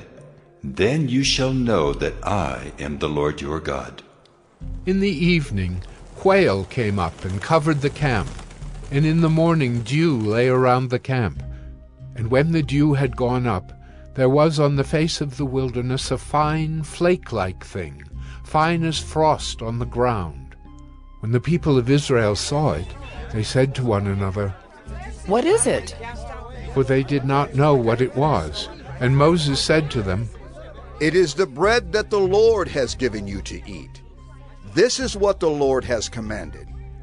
Gather of it, each one of you, as much as he can eat. You shall each take an omer, according to the number of the persons that each of you has in his tent." And the people of Israel did so. They gathered, some more, some less. But when they measured it with an omer, whoever gathered much had nothing left over, and whoever gathered little had no lack. Each of them gathered as much as he could eat. And Moses said to them, "Let no one leave any of it over till the morning." But they did not listen to Moses. Some left part of it till the morning, and it bred worms and stank. And Moses was angry with them. Morning by morning they gathered it, each as much as he could eat. But when the sun grew hot, it melted. On the 6th day they gathered twice as much bread, 2 omers each. And when all the leaders of the congregation came and told Moses, he said to them, "This is what the Lord has commanded. Tomorrow is a day of solemn rest, a holy Sabbath to the Lord. Bake what you will bake, and boil what you will boil, and all that is left over lay aside to be kept till the morning." So they laid it aside till the morning, as Moses commanded them. And it did not stink, and there were no worms in it. Moses said, "Eat it today, for today is a Sabbath to the Lord.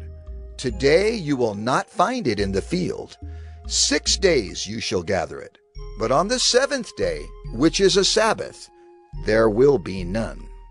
On the 7th day some of the people went out to gather, but they found none. And the Lord said to Moses, "How long will you refuse to keep my commandments and my laws? See, the Lord has given you the Sabbath. Therefore on the 6th day he gives you bread for 2 days. Remain each of you in his place. Let no one go out of his place on the 7th day." So the people rested on the 7th day. Now the house of Israel called its name manna. It was like coriander seed, white, and the taste of it was like wafers made with honey. Moses said, "This is what the Lord has commanded.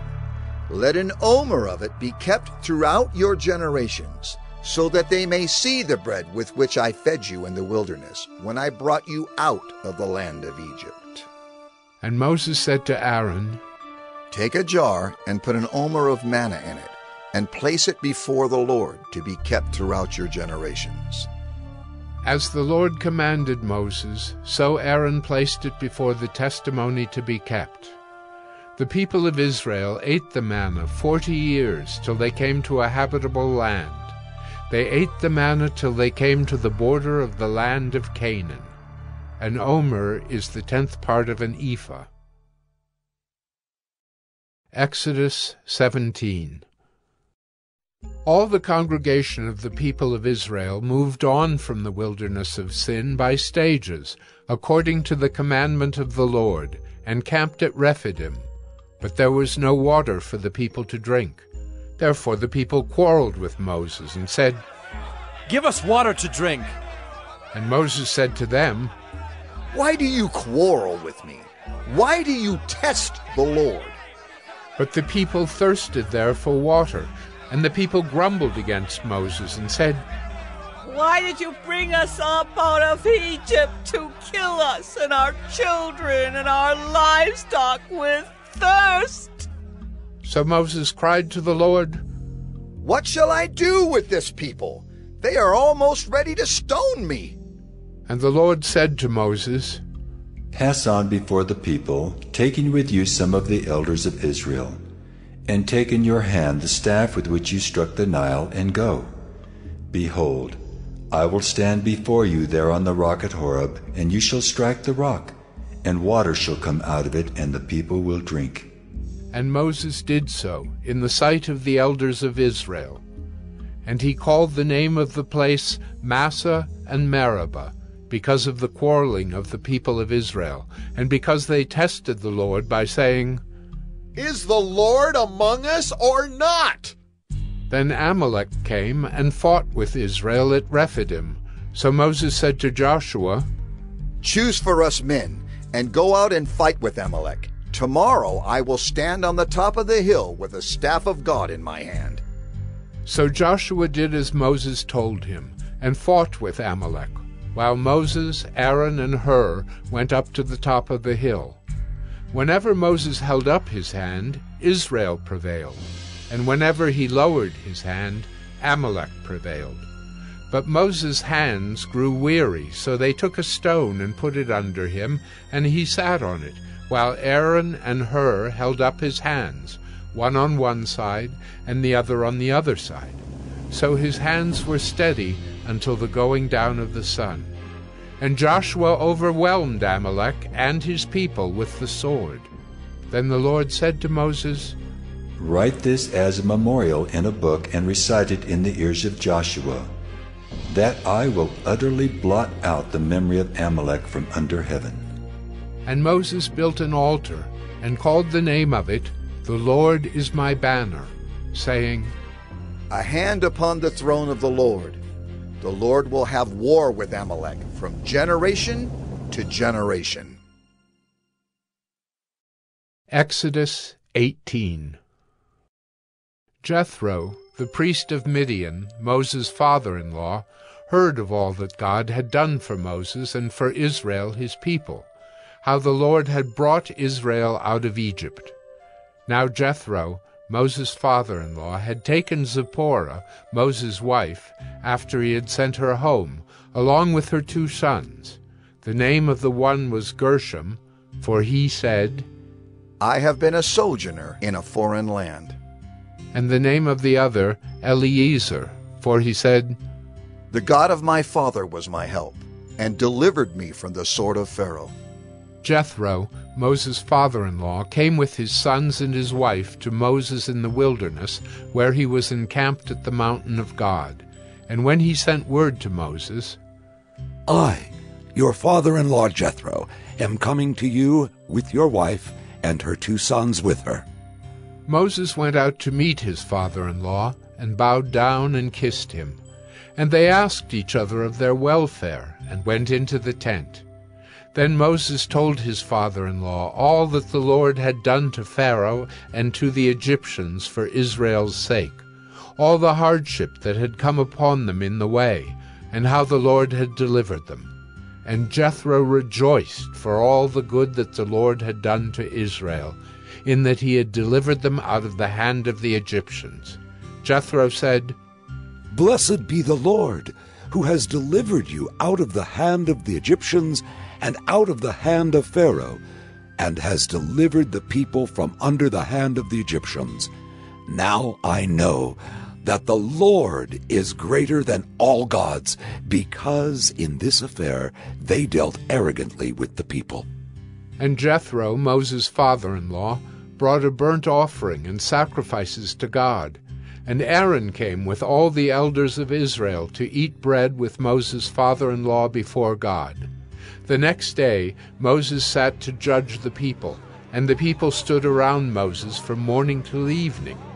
When Moses' father-in-law saw all that he was doing for the people, he said, What is this that you are doing for the people? Why do you sit alone, and all the people stand around you from morning till evening? And Moses said to his father-in-law, Because the people come to me to inquire of God.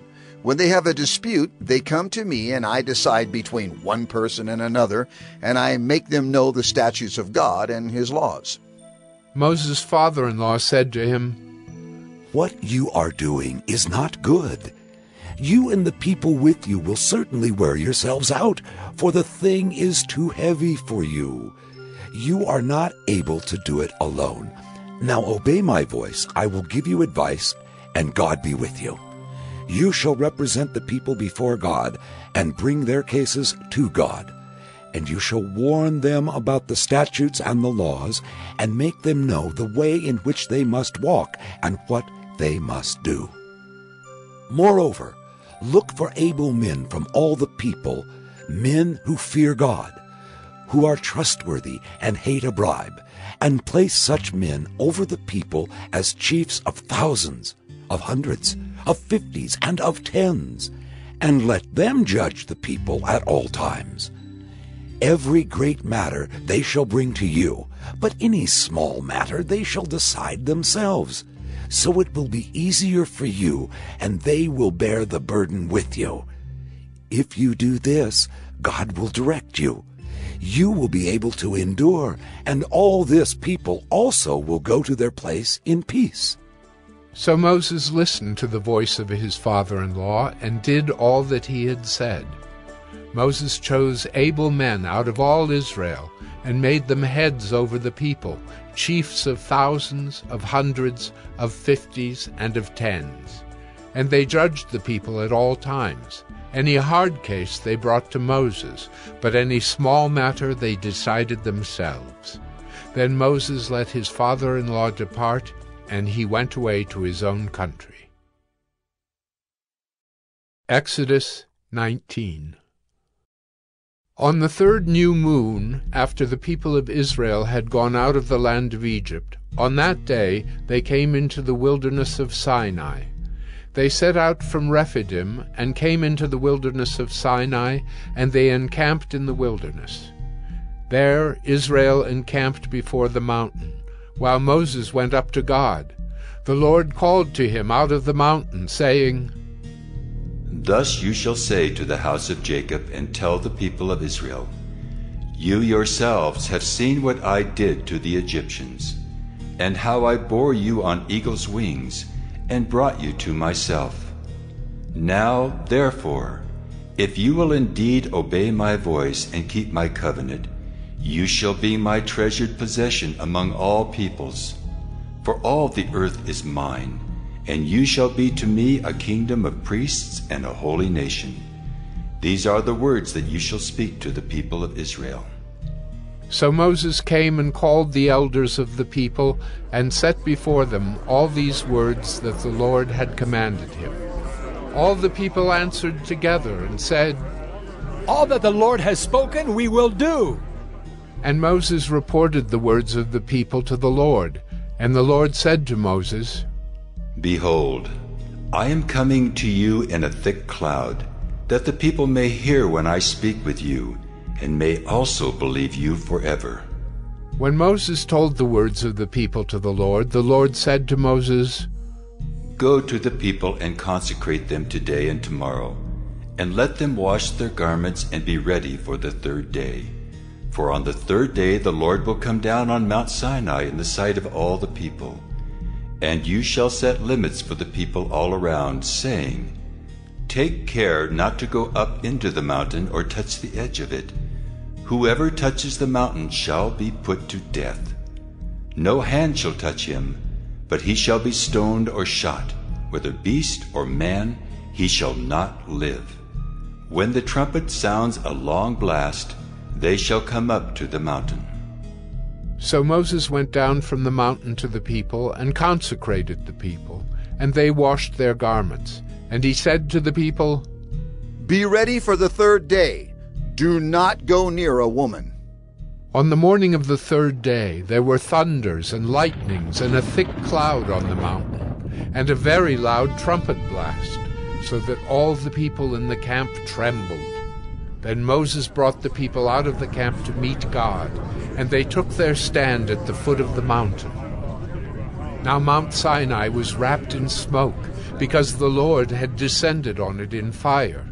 The smoke of it went up like the smoke of a kiln, and the whole mountain trembled greatly.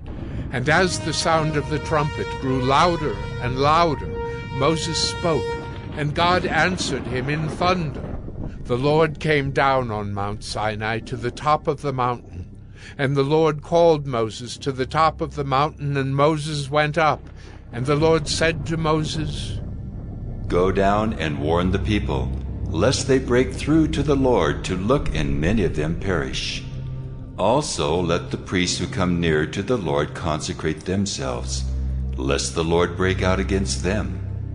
And Moses said to the Lord, The people cannot come up to Mount Sinai, for you yourself warned us, saying, Set limits around the mountain and consecrate it. And the Lord said to him, Go down and come up bringing Aaron with you. But do not let the priests and the people break through to come up to the Lord, lest he break out against them. So Moses went down to the people and told them. Exodus 20. And God spoke all these words, saying, I am the Lord your God, who brought you out of the land of Egypt, out of the house of slavery. You shall have no other gods before me. You shall not make for yourself a carved image, or any likeness of anything that is in heaven above, or that is in the earth beneath, or that is in the water under the earth. You shall not bow down to them or serve them, for I, the Lord your God, am a jealous God, visiting the iniquity of the fathers on the children to the third and the fourth generation of those who hate me, but showing steadfast love to thousands of those who love me and keep my commandments. You shall not take the name of the Lord your God in vain, for the Lord will not hold him guiltless who takes his name in vain. Remember the Sabbath day to keep it holy. 6 days you shall labor and do all your work, but the seventh day is a Sabbath to the Lord your God. On it you shall not do any work, you or your son or your daughter, your male servant or your female servant, or your livestock, or the sojourner who is within your gates. For in 6 days the Lord made heaven and earth, the sea, and all that is in them, and rested on the seventh day. Therefore the Lord blessed the Sabbath day and made it holy. Honor your father and your mother, that your days may be long in the land that the Lord your God is giving you. You shall not murder. You shall not commit adultery. You shall not steal. You shall not bear false witness against your neighbor. You shall not covet your neighbor's house. You shall not covet your neighbor's wife, or his male servant, or his female servant, or his ox, or his donkey, or anything that is your neighbor's. Now when all the people saw the thunder, and the flashes of lightning, and the sound of the trumpet, and the mountain smoking, the people were afraid and trembled. And they stood far off and said to Moses, You speak to us, and we will listen, but do not let God speak to us, lest we die. Moses said to the people, Do not fear, for God has come to test you, that the fear of him may be before you, that you may not sin. The people stood far off, while Moses drew near to the thick darkness where God was. And the Lord said to Moses, Thus you shall say to the people of Israel, You have seen for yourselves that I have talked with you from heaven. You shall not make gods of silver to be with me, nor shall you make for yourselves gods of gold. An altar of earth you shall make for me, and sacrifice on it your burnt offerings and your peace offerings, your sheep and your oxen. In every place where I cause my name to be remembered, I will come to you and bless you. If you make me an altar of stone, you shall not build it of hewn stones. For if you wield your tool on it, you profane it. And you shall not go up by steps to my altar, that your nakedness be not exposed on it. Exodus 21. Now these are the rules that you shall set before them. When you buy a Hebrew slave, he shall serve 6 years, and in the 7th he shall go out free for nothing. If he comes in single, he shall go out single. If he comes in married, then his wife shall go out with him. If his master gives him a wife, and she bears him sons or daughters, the wife and her children shall be her master's, and he shall go out alone.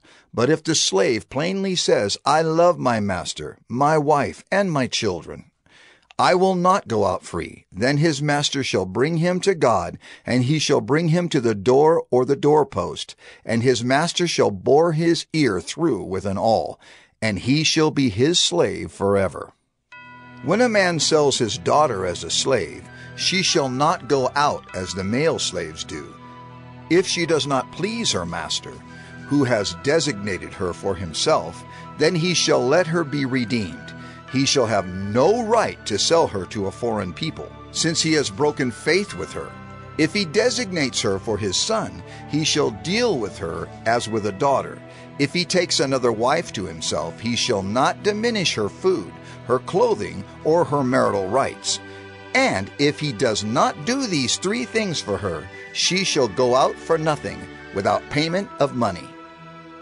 Whoever strikes a man so that he dies shall be put to death. But if he did not lie in wait for him, but God let him fall into his hand, then I will appoint for you a place to which he may flee.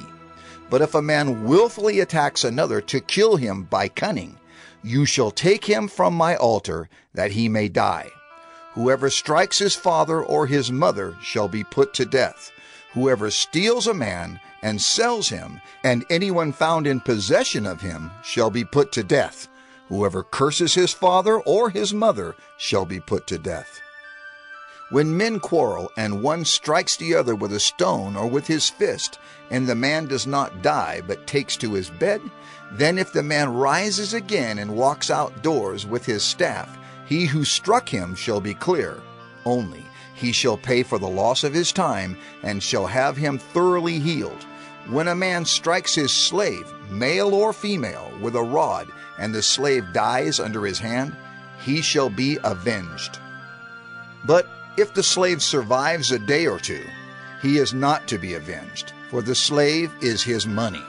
When men strive together and hit a pregnant woman, so that her children come out, but there is no harm, the one who hit her shall surely be fined, as the woman's husband shall impose on him, and he shall pay as the judges determine.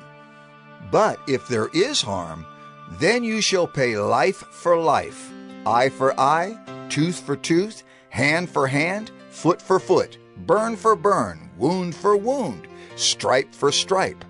When a man strikes the eye of his slave, male or female, and destroys it, he shall let the slave go free because of his eye. If he knocks out the tooth of his slave, male or female, he shall let the slave go free because of his tooth. When an ox gores a man or a woman to death, the ox shall be stoned, and its flesh shall not be eaten. But the owner of the ox shall not be liable. But if the ox has been accustomed to gore in the past, and its owner has been warned but has not kept it in, and it kills a man or a woman, the ox shall be stoned, and its owner also shall be put to death.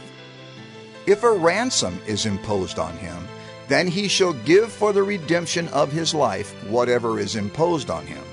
If it gores a man's son or daughter, he shall be dealt with according to this same rule. If the ox gores a slave, male or female, the owner shall give to their master 30 shekels of silver, and the ox shall be stoned. When a man opens a pit, or when a man digs a pit, and does not cover it, and an ox or a donkey falls into it, the owner of the pit shall make restoration. He shall give money to its owner, and the dead beast shall be his. When one man's ox butts another's, so that it dies, then they shall sell the live ox and share its price, and the dead beast also they shall share. Or if it is known that the ox has been accustomed to gore in the past, and its owner has not kept it in, he shall repay ox for ox, and the dead beast shall be his. Exodus 22. If a man steals an ox or a sheep and kills it or sells it, he shall repay 5 oxen for an ox, and 4 sheep for a sheep. If a thief is found breaking in and is struck so that he dies, there shall be no blood guilt for him. But if the sun has risen on him, there shall be blood guilt for him. He shall surely pay. If he has nothing, then he shall be sold for his theft. If the stolen beast is found alive in his possession, whether it is an ox or a donkey or a sheep, he shall pay double. If a man causes a field or vineyard to be grazed over, or lets his beast loose and it feeds in another man's field, he shall make restitution from the best in his own field and in his own vineyard. If fire breaks out and catches in thorns, so that the stacked grain or the standing grain or the field is consumed, he who started the fire shall make full restitution. If a man gives to his neighbor money or goods to keep safe, and it is stolen from the man's house, then if the thief is found, he shall pay double. If the thief is not found, the owner of the house shall come near to God to show whether or not he has put his hand to his neighbor's property.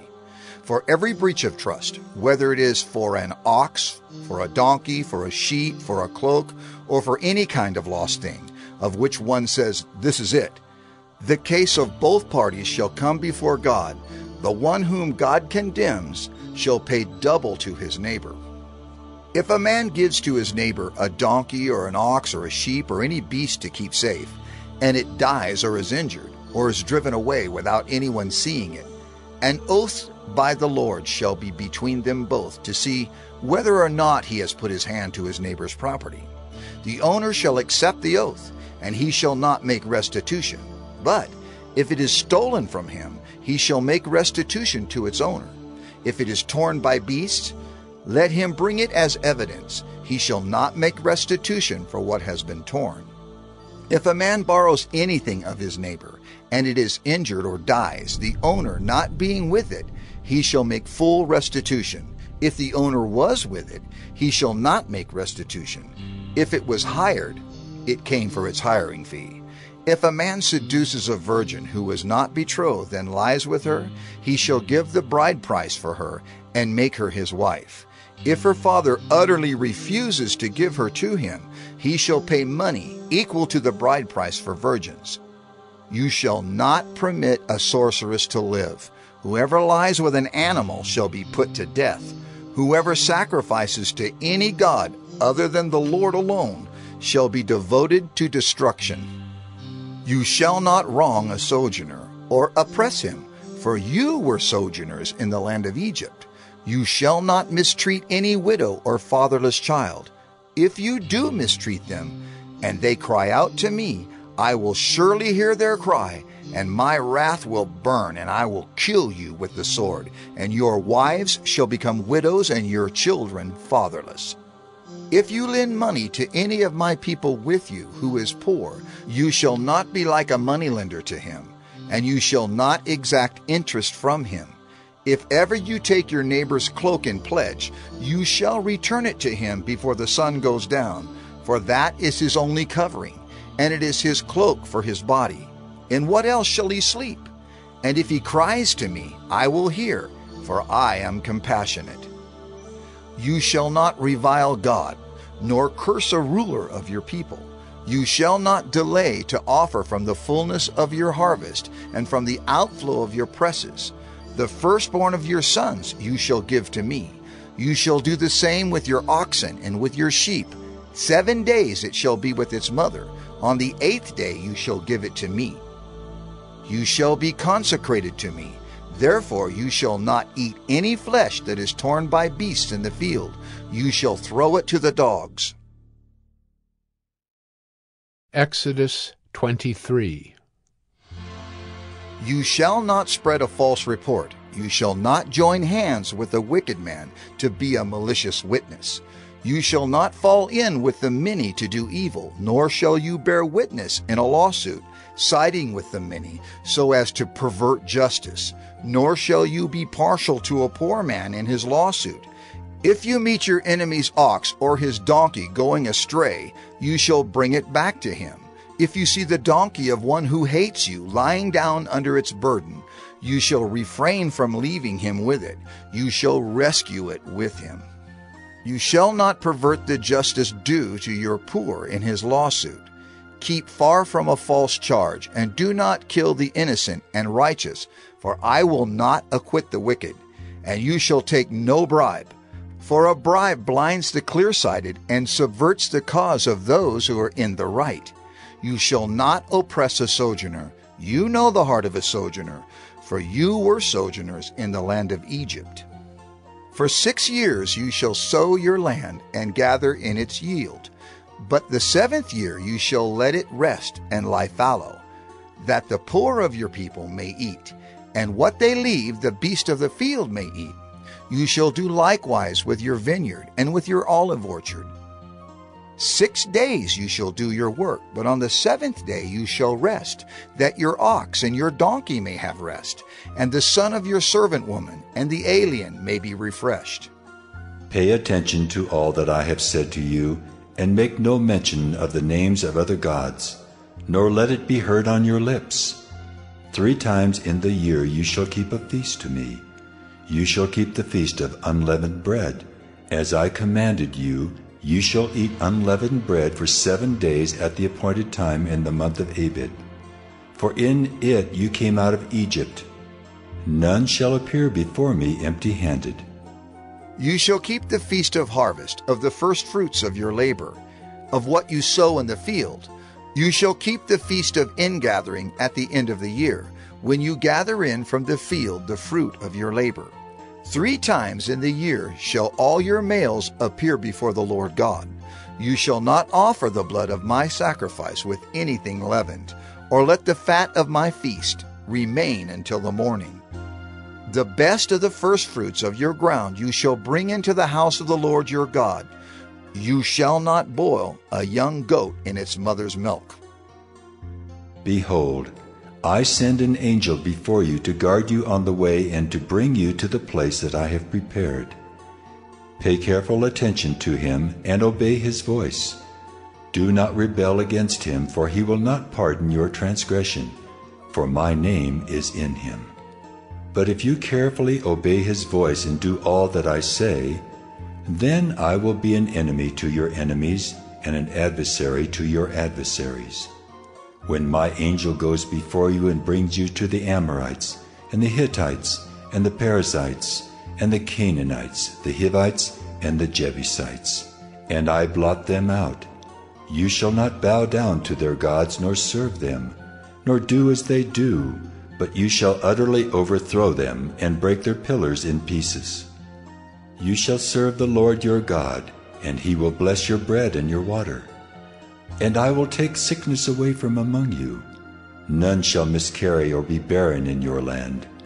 I will fulfill the number of your days. I will send my terror before you, and will throw into confusion all the people against whom you shall come. And I will make all your enemies turn their backs to you.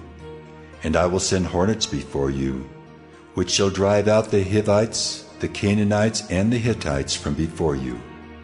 I will not drive them out from before you in 1 year, lest the land become desolate, and the wild beasts multiply against you. Little by little I will drive them out from before you, until you have increased and possessed the land. And I will set your border from the Red Sea to the Sea of the Philistines, and from the wilderness to the Euphrates. For I will give the inhabitants of the land into your hand, and you shall drive them out before you. You shall make no covenant with them and their gods.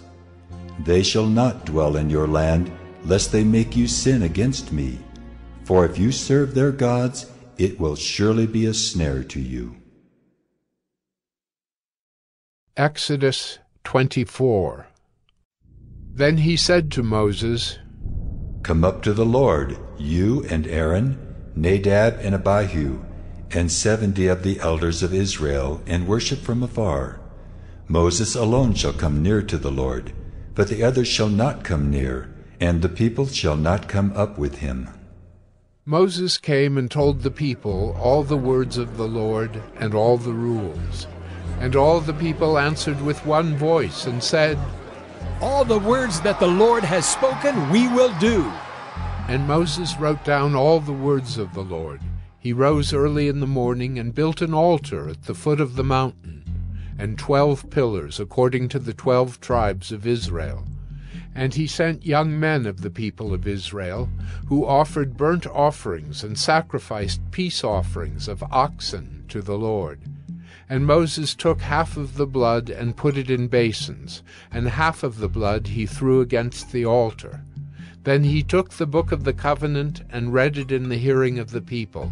And they said, All that the Lord has spoken we will do, and we will be obedient. And Moses took the blood and threw it on the people and said, Behold, the blood of the covenant that the Lord has made with you, in accordance with all these words. Then Moses and Aaron, Nadab and Abihu, and 70 of the elders of Israel went up, and they saw the God of Israel. There was under his feet, as it were, a pavement of sapphire stone, like the very heaven for clearness. And he did not lay his hand on the chief men of the people of Israel. They beheld God, and ate and drank. The Lord said to Moses, Come up to me on the mountain, and wait there, that I may give you the tablets of stone, with the law and the commandment, which I have written for their instruction. So Moses rose with his assistant Joshua, and Moses went up into the mountain of God. And he said to the elders, Wait here for us until we return to you. And behold, Aaron and Hur are with you. Whoever has a dispute, let him go to them. Then Moses went up on the mountain, and the cloud covered the mountain.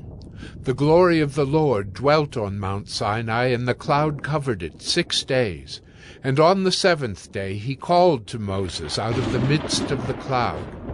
Now the appearance of the glory of the Lord was like a devouring fire on the top of the mountain in the sight of the people of Israel. Moses entered the cloud and went up on the mountain. And Moses was on the mountain 40 days and 40 nights. Exodus 25. The Lord said to Moses, Speak to the people of Israel that they take for me a contribution. From every man whose heart moves him, you shall receive the contribution for me. And this is the contribution that you shall receive from them: gold, silver, and bronze, blue and purple, and scarlet yarns and fine twined linen, goat's hair, tanned ram skins, goat skins, acacia wood, oil for the lamps, spices for the anointing oil and for the fragrant incense, onyx stones, and stones for setting, for the ephod and for the breastpiece.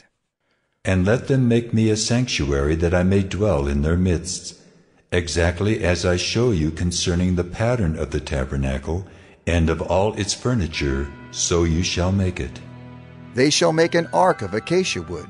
2 cubits and a half shall be its length, 1 cubit and a half its breadth, and 1 cubit and a half its height. You shall overlay it with pure gold, inside and outside shall you overlay it, and you shall make on it a molding of gold around it. You shall cast 4 rings of gold for it, and put them on its 4 feet, 2 rings on the one side of it, and 2 rings on the other side of it. You shall make poles of acacia wood, and overlay them with gold. And you shall put the poles into the rings on the sides of the ark, to carry the ark by them. The poles shall remain in the rings of the ark, they shall not be taken from it. And you shall put into the ark the testimony that I shall give you. You shall make a mercy seat of pure gold.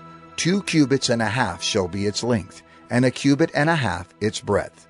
And you shall make 2 cherubim of gold, of hammered work shall you make them. On the 2 ends of the mercy seat, make 1 cherub on the one end, and 1 cherub on the other end. Of one piece with the mercy seat shall you make the cherubim on its 2 ends. The cherubim shall spread out their wings above, overshadowing the mercy seat with their wings, their faces one to another. Toward the mercy seat shall the faces of the cherubim be. And you shall put the mercy seat on the top of the ark, and in the ark you shall put the testimony that I shall give you. There I will meet with you, and from above the mercy seat, from between the 2 cherubim that are on the ark of the testimony, I will speak with you about all that I will give you in commandment for the people of Israel. You shall make a table of acacia wood. 2 cubits shall be its length, 1 cubit its breadth, and 1 cubit and a half its height. You shall overlay it with pure gold, and make a molding of gold around it. And you shall make a rim around it, a handbreadth wide, and a molding of gold around the rim. And you shall make for it 4 rings of gold, and fasten the rings to the 4 corners at its 4 legs. Close to the frame the rings shall lie, as holders for the poles to carry the table. You shall make the poles of acacia wood, and overlay them with gold, and the table shall be carried with these. And you shall make its plates and dishes for incense, and its flagons and bowls with which to pour drink offerings. You shall make them of pure gold. And you shall set the bread of the presence on the table before me regularly. You shall make a lampstand of pure gold. The lampstand shall be made of hammered work. Its base, its stem, its cups, its calyxes, and its flowers shall be of one piece with it. And there shall be 6 branches going out of its sides, 3 branches of the lampstand out of one side of it, and 3 branches of the lampstand out of the other side of it. 3 cups made like almond blossoms, each with calyx and flower on one branch, and 3 cups made like almond blossoms, each with calyx and flower on the other branch. So for the 6 branches going out of the lampstand, and on the lampstand itself there shall be 4 cups made like almond blossoms, with their calyxes and flowers. And a calyx of one piece with it under each pair of the 6 branches going out from the lampstand. Their calyxes and their branches shall be of one piece with it, the whole of it a single piece of hammered work of pure gold. You shall make 7 lamps for it, and the lamps shall be set up so as to give light on the space in front of it. Its tongs and their trays shall be of pure gold. It shall be made with all these utensils out of a talent of pure gold. And see that you make them after the pattern for them, which is being shown you on the mountain. Exodus 26. Moreover, you shall make the tabernacle with 10 curtains of fine twined linen, and blue and purple and scarlet yarns. You shall make them with cherubim skillfully worked into them. The length of each curtain shall be 28 cubits, and the breadth of each curtain 4 cubits. All the curtains shall be the same size. 5 curtains shall be coupled to one another, and the other 5 curtains shall be coupled to one another. And you shall make loops of blue on the edge of the outermost curtain in the first set. Likewise you shall make loops on the edge of the outermost curtain in the second set. 50 loops you shall make on the one curtain, and 50 loops you shall make on the edge of the curtain that is in the second set. The loops shall be opposite one another, and you shall make 50 clasps of gold, and couple the curtains one to the other with the clasps, so that the tabernacle may be a single whole. You shall also make curtains of goat's hair for a tent over the tabernacle. 11 curtains shall you make. The length of each curtain shall be 30 cubits, and the breadth of each curtain 4 cubits. The 11 curtains shall be the same size. You shall couple 5 curtains by themselves, and 6 curtains by themselves. And the 6th curtain you shall double over at the front of the tent. You shall make 50 loops on the edge of the curtain that is outermost in one set, and 50 loops on the edge of the curtain that is outermost in the second set. You shall make 50 clasps of bronze, and put the clasps into the loops, and couple the tent together, that it may be a single whole. And the part that remains of the curtains of the tent, the half curtain that remains, shall hang over the back of the tabernacle. And the extra that remains in the length of the curtains, the cubit on the one side and the cubit on the other side, shall hang over the sides of the tabernacle, on this side and that side, to cover it. And you shall make for the tent a covering of tan ram skins, and a covering of goat skins on top. You shall make upright frames for the tabernacle of acacia wood. 10 cubits shall be the length of a frame, and a cubit and a half the breadth of each frame. There shall be 2 tenons in each frame for fitting together. So shall you do for all the frames of the tabernacle. You shall make the frames for the tabernacle, 20 frames for the south side, and 40 bases of silver you shall make under the 20 frames, 2 bases under one frame for its 2 tenons, and 2 bases under the next frame for its 2 tenons. And for the second side of the tabernacle, on the north side, 20 frames, and there 40 bases of silver, 2 bases under one frame and 2 bases under the next frame. And for the rear of the tabernacle westward you shall make 6 frames, and you shall make 2 frames for corners of the tabernacle in the rear. They shall be separate beneath, but joined at the top, at the first ring. Thus shall it be with both of them. They shall form the 2 corners. And there shall be 8 frames with their bases of silver, 16 bases, 2 bases under one frame, and 2 bases under another frame. You shall make bars of acacia wood, 5 for the frames of the one side of the tabernacle, and 5 bars for the frames of the other side of the tabernacle, and 5 bars for the frames of the side of the tabernacle at the rear westward. The middle bar, halfway up the frames, shall run from end to end. You shall overlay the frames with gold, and shall make their rings of gold, for holders for the bars, and you shall overlay the bars with gold.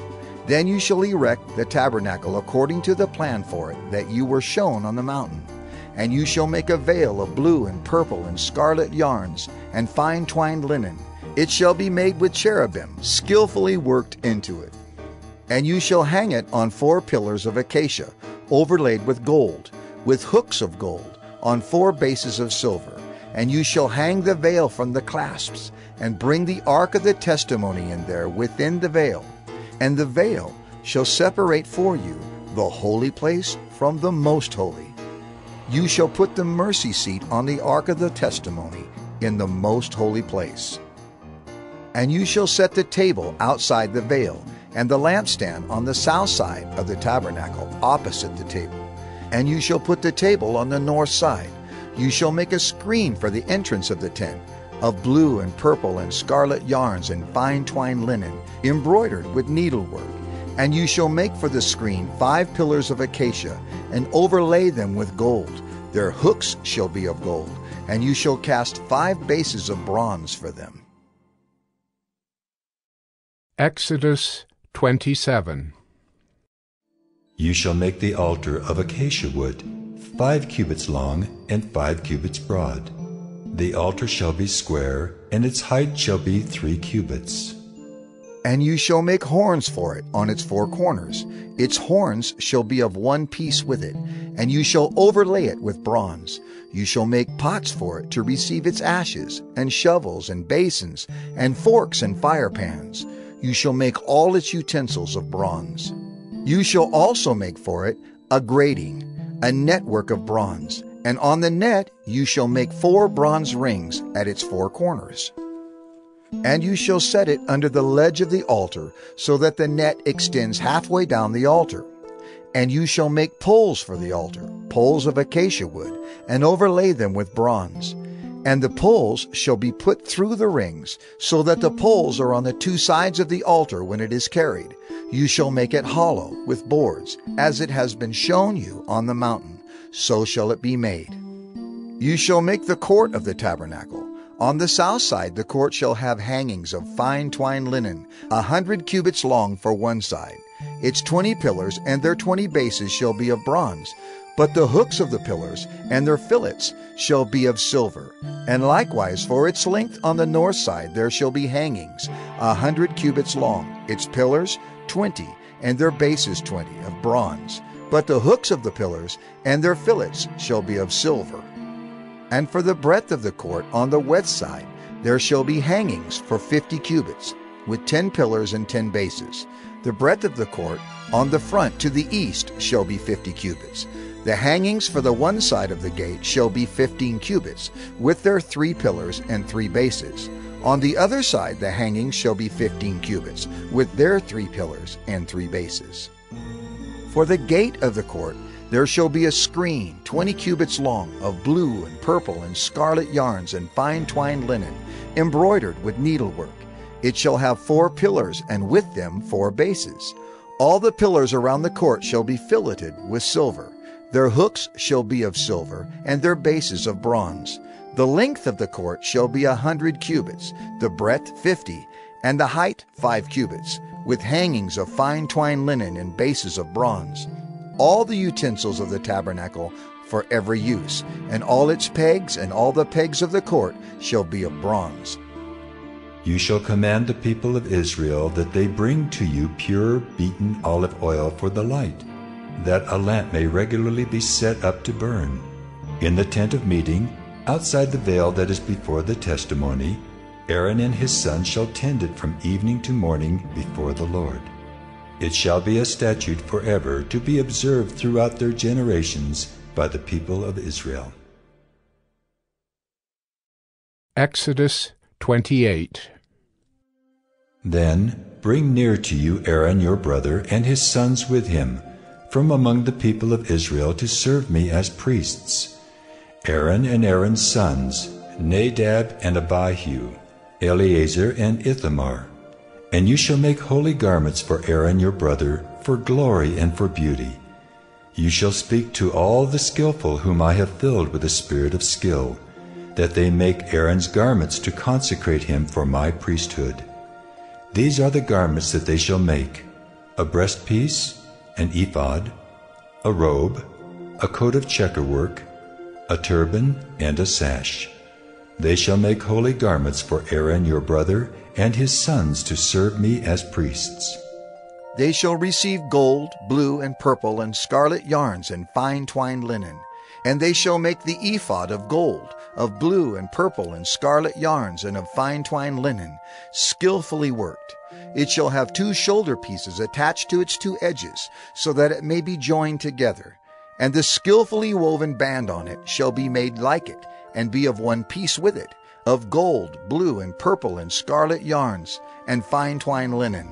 You shall take 2 onyx stones, and engrave on them the names of the sons of Israel, 6 of their names on the one stone, and the names of the remaining 6 on the other stone, in the order of their birth. As a jeweler engraves signets, so shall you engrave the 2 stones with the names of the sons of Israel. You shall enclose them in settings of gold filigree, and you shall set the 2 stones on the shoulder pieces of the ephod, as stones of remembrance for the sons of Israel. And Aaron shall bear their names before the Lord on his 2 shoulders for remembrance. You shall make settings of gold filigree, and 2 chains of pure gold, twisted like cords, and you shall attach the corded chains to the settings. You shall make a breastpiece of judgment in skilled work.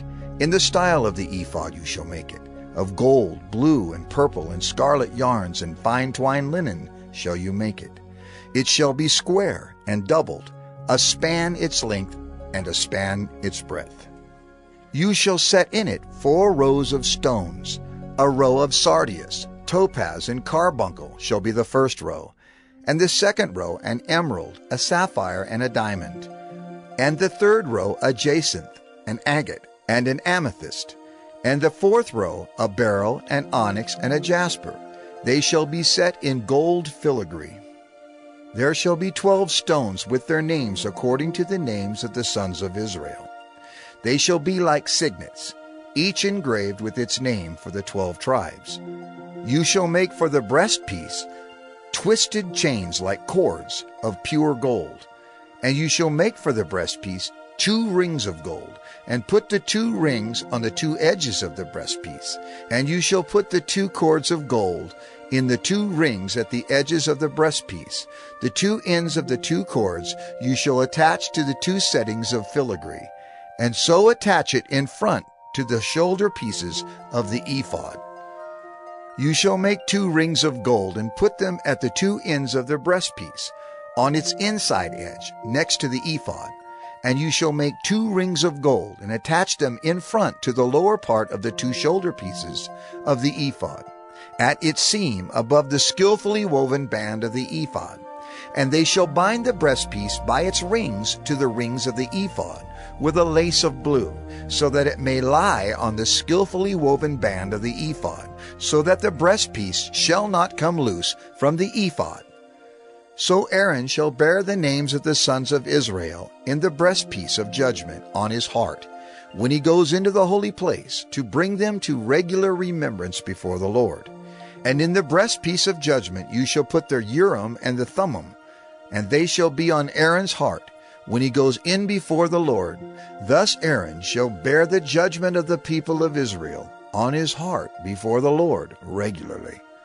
You shall make the robe of the ephod olive blue.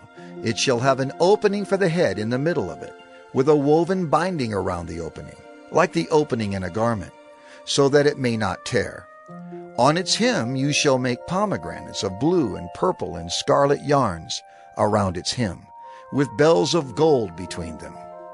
a golden bell and a pomegranate, a golden bell and a pomegranate, around the hem of the robe.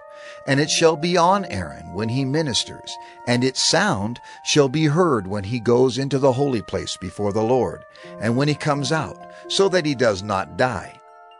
You shall make a plate of pure gold and engrave on it, like the engraving of a signet, holy to the Lord. And you shall fasten it on the turban by a cord of blue. It shall be on the front of the turban. It shall be on Aaron's forehead, and Aaron shall bear any guilt from the holy things that the people of Israel consecrate as their holy gifts. It shall regularly be on his forehead, that they may be accepted before the Lord.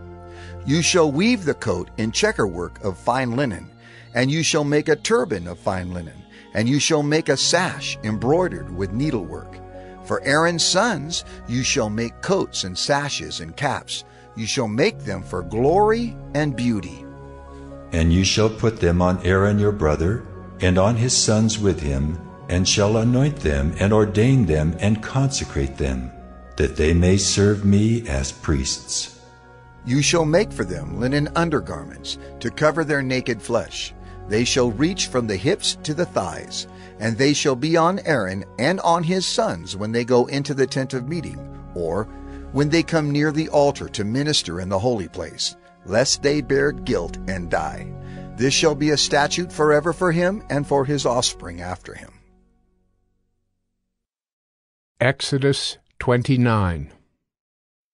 Now this is what you shall do to them to consecrate them, that they may serve me as priests.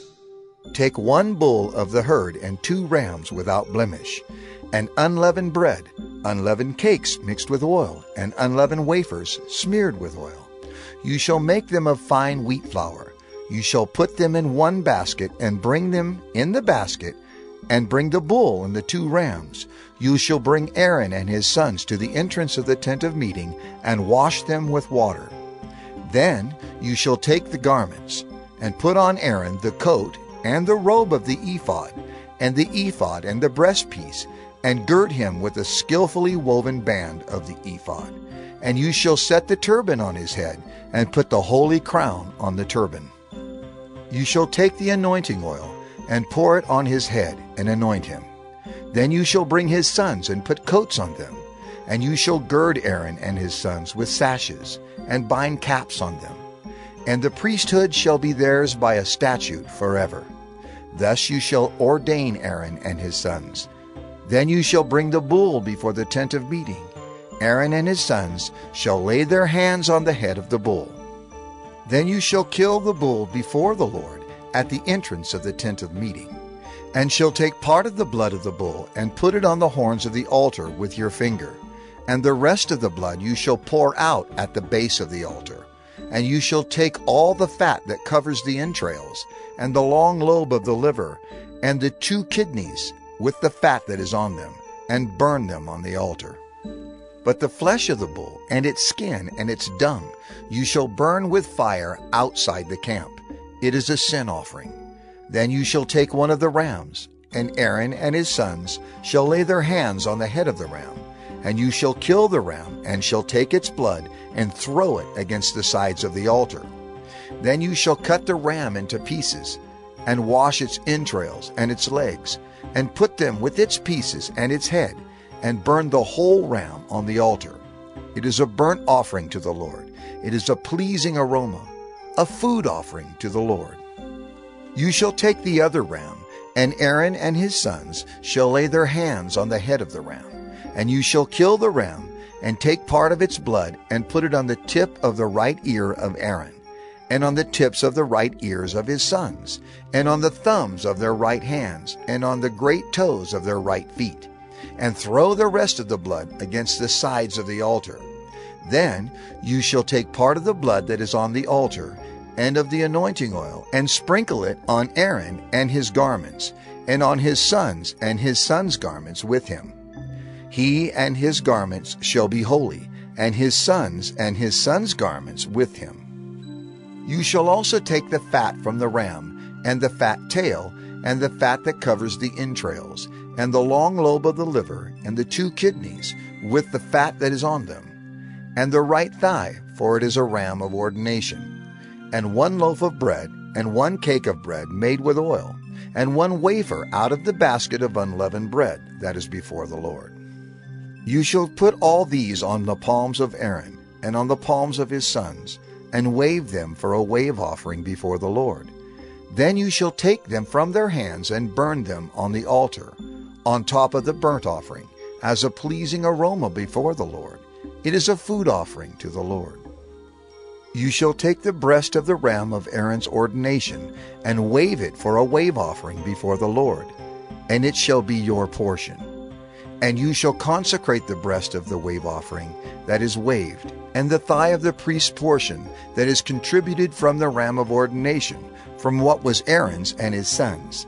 It shall be for Aaron and his sons as a perpetual due from the people of Israel, for it is a contribution. It shall be a contribution from the people of Israel, from their peace offerings, their contribution to the Lord. The holy garments of Aaron shall be for his sons after him. They shall be anointed in them and ordained in them. The son who succeeds him as priest, who comes into the tent of meeting to minister in the holy place, shall wear them 7 days. You shall take the ram of ordination and boil its flesh in a holy place. And Aaron and his sons shall eat the flesh of the ram, and the bread that is in the basket, in the entrance of the tent of meeting. They shall eat those things with which atonement was made at their ordination and consecration, but an outsider shall not eat of them, because they are holy. And if any of the flesh for the ordination or of the bread remain until the morning, then you shall burn the remainder with fire. It shall not be eaten, because it is holy. Thus you shall do to Aaron and to his sons, according to all that I have commanded you. Through 7 days shall you ordain them, and every day you shall offer a bull as a sin offering for atonement. Also you shall purify the altar when you make atonement for it, and shall anoint it to consecrate it. 7 days you shall make atonement for the altar and consecrate it, and the altar shall be most holy. Whatever touches the altar shall become holy. Now this is what you shall offer on the altar: 2 lambs, a year old, day by day, regularly. 1 lamb you shall offer in the morning, and the other lamb you shall offer at twilight. And with the first lamb 1/10 seah of fine flour mingled with 1/4 of a hin of beaten oil, and 1/4 of a hin of wine for a drink offering. The other lamb you shall offer at twilight, and shall offer with it a grain offering and its drink offering, as in the morning, for a pleasing aroma, a food offering to the Lord. It shall be a regular burnt offering throughout your generations, at the entrance of the tent of meeting before the Lord, where I will meet with you to speak to you there. There I will meet with the people of Israel, and it shall be sanctified by my glory. I will consecrate the tent of meeting and the altar. Aaron also and his sons I will consecrate to serve me as priests. I will dwell among the people of Israel, and will be their God. And they shall know that I am the Lord their God, who brought them out of the land of Egypt, that I might dwell among them. I am the Lord their God. Exodus 30. You shall make an altar on which to burn incense. You shall make it of acacia wood. A cubit shall be its length, and a cubit its breadth. It shall be square, and 2 cubits shall be its height. Its horns shall be of 1 piece with it. You shall overlay it with pure gold, its top and around its sides and its horns. And you shall make a molding of gold around it, and you shall make 2 golden rings for it. Under its molding, on 2 opposite sides of it, you shall make them, and they shall be holders for poles with which to carry it. You shall make the poles of acacia wood, and overlay them with gold. And you shall put it in front of the veil that is above the ark of the testimony, in front of the mercy seat that is above the testimony, where I will meet with you. And Aaron shall burn fragrant incense on it. Every morning when he dresses the lamps, he shall burn it. And when Aaron sets up the lamps at twilight, he shall burn it. A regular incense offering before the Lord throughout your generations. You shall not offer unauthorized incense on it, or a burnt offering, or a grain offering, and you shall not pour a drink offering on it. Aaron shall make atonement on its horns once a year. With the blood of the sin offering of atonement he shall make atonement for it once in the year throughout your generations. It is most holy to the Lord. The Lord said to Moses, When you take the census of the people of Israel, then each shall give a ransom for his life to the Lord when you number them, that there be no plague among them when you number them. Each one who is numbered in the census shall give this, half a shekel, according to the shekel of the sanctuary. The shekel is 20 gerahs, half a shekel as an offering to the Lord. Everyone who is numbered in the census, from 20 years old and upward, shall give the Lord's offering. The rich shall not give more, and the poor shall not give less than the half shekel. When you give the Lord's offering to make atonement for your lives, you shall take the atonement money from the people of Israel, and shall give it for the service of the tent of meeting, that it may bring the people of Israel to remembrance before the Lord, so as to make atonement for your lives. The Lord said to Moses, You shall also make a basin of bronze, with its stand of bronze, for washing. You shall put it between the tent of meeting and the altar, and you shall put water in it, with which Aaron and his sons shall wash their hands and their feet. When they go into the tent of meeting, or when they come near the altar to minister, to burn a food offering to the Lord, they shall wash with water so that they may not die. They shall wash their hands and their feet so that they may not die. It shall be a statute forever to them, even to him and to his offspring throughout their generations. The Lord said to Moses, Take the finest spices of liquid myrrh 500 shekels, and of sweet-smelling cinnamon half as much, that is 250, and 250 of aromatic cane, and 500 of cassia, according to the shekel of the sanctuary, and a hin of olive oil. And you shall make of these a sacred anointing oil, blended as by the perfumer. It shall be a holy anointing oil. With it you shall anoint the tent of meeting and the ark of the testimony, and the table and all its utensils, and the lampstand and its utensils, and the altar of incense, and the altar of burnt offering with all its utensils, and the basin and its stand. You shall consecrate them that they may be most holy. Whatever touches them will become holy. You shall anoint Aaron and his sons and consecrate them, that they may serve me as priests. And you shall say to the people of Israel, This shall be my holy anointing oil throughout your generations. It shall not be poured on the body of an ordinary person, and you shall make no other like it in composition. It is holy, and it shall be holy to you. Whoever compounds any like it, or whoever puts any of it on an outsider, shall be cut off from his people. The Lord said to Moses, Take sweet spices, stacte and onycha and galbanum, sweet spices with pure frankincense. Of each shall there be an equal part. And make an incense blended as by the perfumer, seasoned with salt, pure and holy. You shall beat some of it very small, and put part of it before the testimony in the tent of meeting, where I shall meet with you. It shall be most holy for you. And the incense that you shall make according to its composition, you shall not make for yourselves. It shall be for you holy to the Lord. Whoever makes any like it to use as perfume shall be cut off from his people. Exodus 31. The Lord said to Moses, See, I have called by name Bezalel the son of Uri, son of Hur, of the tribe of Judah, and I have filled him with the Spirit of God, with ability and intelligence, with knowledge in all craftsmanship, to devise artistic designs, to work in gold, silver, and bronze, in cutting stones for setting, and in carving wood to work in every craft. And behold, I have appointed with him Oholiab, the son of Ahisamach, of the tribe of Dan. And I have given to all able men ability, that they may make all that I have commanded you.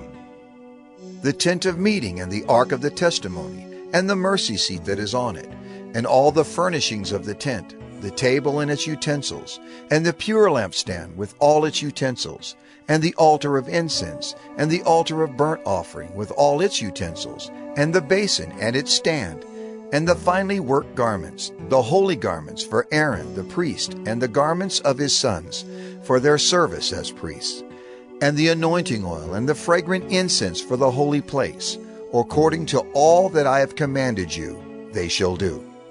And the Lord said to Moses, You are to speak to the people of Israel and say, Above all, you shall keep my Sabbaths, for this is a sign between me and you throughout your generations, that you may know that I, the Lord, sanctify you.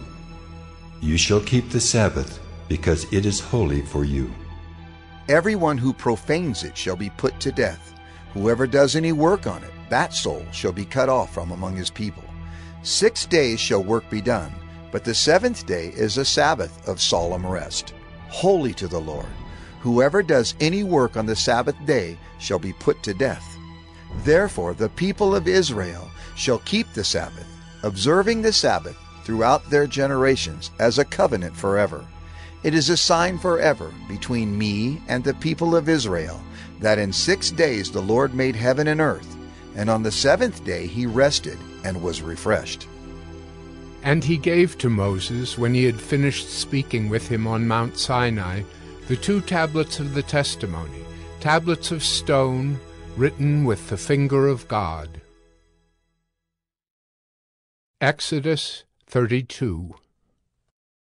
When the people saw that Moses delayed to come down from the mountain, the people gathered themselves together to Aaron, and said to him, Up, make us gods who shall go before us.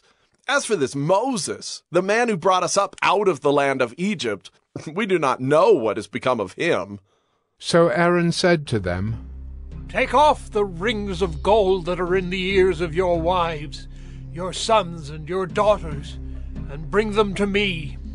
So all the people took off the rings of gold that were in their ears, and brought them to Aaron. And he received the gold from their hand, and fashioned it with a graving tool, and made a golden calf. And they said, These are your gods, O Israel, who brought you up out of the land of Egypt. When Aaron saw this, he built an altar before it. And Aaron made proclamation and said, Tomorrow shall be a feast to the Lord. And they rose up early the next day, and offered burnt offerings, and brought peace offerings. And the people sat down to eat and drink, and rose up to play. And the Lord said to Moses, Go down, for your people whom you brought up out of the land of Egypt have corrupted themselves. They have turned aside quickly out of the way that I commanded them. They have made for themselves a golden calf, and have worshipped it and sacrificed to it, and said, These are your gods, O Israel, who brought you up out of the land of Egypt. And the Lord said to Moses, I have seen this people, and behold, it is a stiff-necked people. Now therefore let me alone, that my wrath may burn hot against them, and I may consume them, in order that I may make a great nation of you. But Moses implored the Lord his God, and said, O Lord, why does your wrath burn hot against your people, whom you have brought out of the land of Egypt with great power and with a mighty hand? Why should the Egyptians say, With evil intent did he bring them out, to kill them in the mountains and to consume them from the face of the earth? Turn from your burning anger and relent from this disaster against your people. Remember Abraham, Isaac, and Israel, your servants, to whom you swore by your own self, and said to them, I will multiply your offspring as the stars of heaven, and all this land that I have promised I will give to your offspring, and they shall inherit it forever. And the Lord relented from the disaster that he had spoken of bringing on his people. Then Moses turned and went down from the mountain with the 2 tablets of the testimony in his hand, tablets that were written on both sides. On the front and on the back they were written. The tablets were the work of God, and the writing was the writing of God, engraved on the tablets. When Joshua heard the noise of the people as they shouted, he said to Moses, "There is a noise of war in the camp." But he said, "It is not the sound of shouting for victory, or the sound of the cry of defeat, but the sound of singing that I hear." And as soon as he came near the camp and saw the calf and the dancing, Moses' anger burned hot, and he threw the tablets out of his hands and broke them at the foot of the mountain. He took the calf that they had made and burned it with fire, and ground it to powder and scattered it on the water, and made the people of Israel drink it. And Moses said to Aaron, "What did this people do to you that you have brought such a great sin upon them?" And Aaron said, "Let not the anger of my Lord burn hot. You know the people, that they are set on evil. For they said to me, 'Make us gods who shall go before us.' As for this Moses, the man who brought us up out of the land of Egypt, we do not know what has become of him. So I said to them, 'Let any who have gold take it off.' So they gave it to me, and I threw it into the fire, and out came this calf." And when Moses saw that the people had broken loose, for Aaron had let them break loose to the derision of their enemies, then Moses stood in the gate of the camp and said, "Who is on the Lord's side? Come to me." And all the sons of Levi gathered around him, and he said to them, "Thus says the Lord God of Israel, put your sword on your side, each of you, and go to and fro from gate to gate throughout the camp, and each of you kill his brother and his companion and his neighbor." And the sons of Levi did according to the word of Moses. And that day about 3,000 men of the people fell. And Moses said, "Today you have been ordained for the service of the Lord, each one at the cost of his son and of his brother, so that he might bestow a blessing upon you this day." The next day Moses said to the people, "You have sinned a great sin, and now I will go up to the Lord. Perhaps I can make atonement for your sin." So Moses returned to the Lord and said, "Alas, this people has sinned a great sin. They have made for themselves gods of gold. But now, if you will forgive their sin, but if not, please blot me out of your book that you have written." But the Lord said to Moses, "Whoever has sinned against me, I will blot out of my book. But now go, lead the people to the place about which I have spoken to you. Behold, my angel shall go before you. Nevertheless, in the day when I visit, I will visit their sin upon them."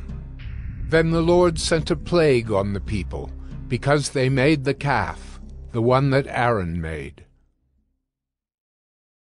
Exodus 33. The Lord said to Moses, "Depart, go up from here, you and the people whom you have brought up out of the land of Egypt, to the land of which I swore to Abraham, Isaac, and Jacob, saying, 'To your offspring I will give it.' I will send an angel before you, and I will drive out the Canaanites, the Amorites, the Hittites, the Perizzites, the Hivites, and the Jebusites. Go up to a land flowing with milk and honey. But I will not go up among you, lest I consume you on the way, for you are a stiff-necked people." When the people heard this disastrous word, they mourned, and no one put on his ornaments, for the Lord had said to Moses, "Say to the people of Israel, 'You are a stiff-necked people. If for a single moment I should go up among you, I would consume you.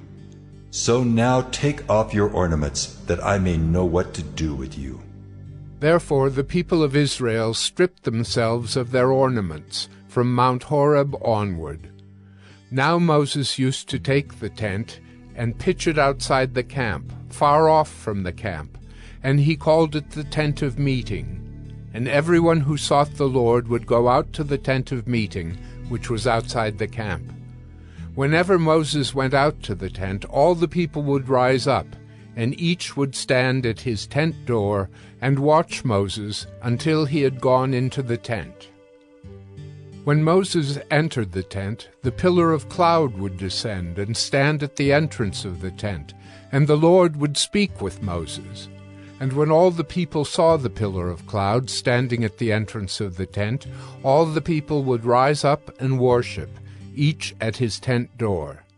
Thus the Lord used to speak to Moses face to face, as a man speaks to his friend. When Moses turned again into the camp, his assistant Joshua, the son of Nun, a young man, would not depart from the tent. Moses said to the Lord, "See, you say to me, 'Bring up this people,' but you have not let me know whom you will send with me. Yet you have said, 'I know you by name, and you have also found favor in my sight.' Now therefore, if I have found favor in your sight, please show me now your ways, that I may know you in order to find favor in your sight. Consider too that this nation is your people."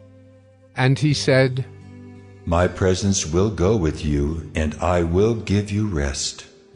And he said to him, "If your presence will not go with me, do not bring us up from here. For how shall it be known that I have found favor in your sight, I and your people? Is it not in your going with us, so that we are distinct, I and your people, from every other people on the face of the earth?" And the Lord said to Moses, "This very thing that you have spoken, I will do, for you have found favor in my sight, and I know you by name." Moses said, "Please, show me your glory." And he said, "I will make all my goodness pass before you, and will proclaim before you my name, the Lord. And I will be gracious to whom I will be gracious, and will show mercy on whom I will show mercy. But," he said, "you cannot see my face, for man shall not see me and live." And the Lord said, "Behold, there is a place by me where you shall stand on the rock, and while my glory passes by, I will put you in a cleft of the rock, and I will cover you with my hand until I have passed by. Then I will take away my hand, and you shall see my back, but my face shall not be seen."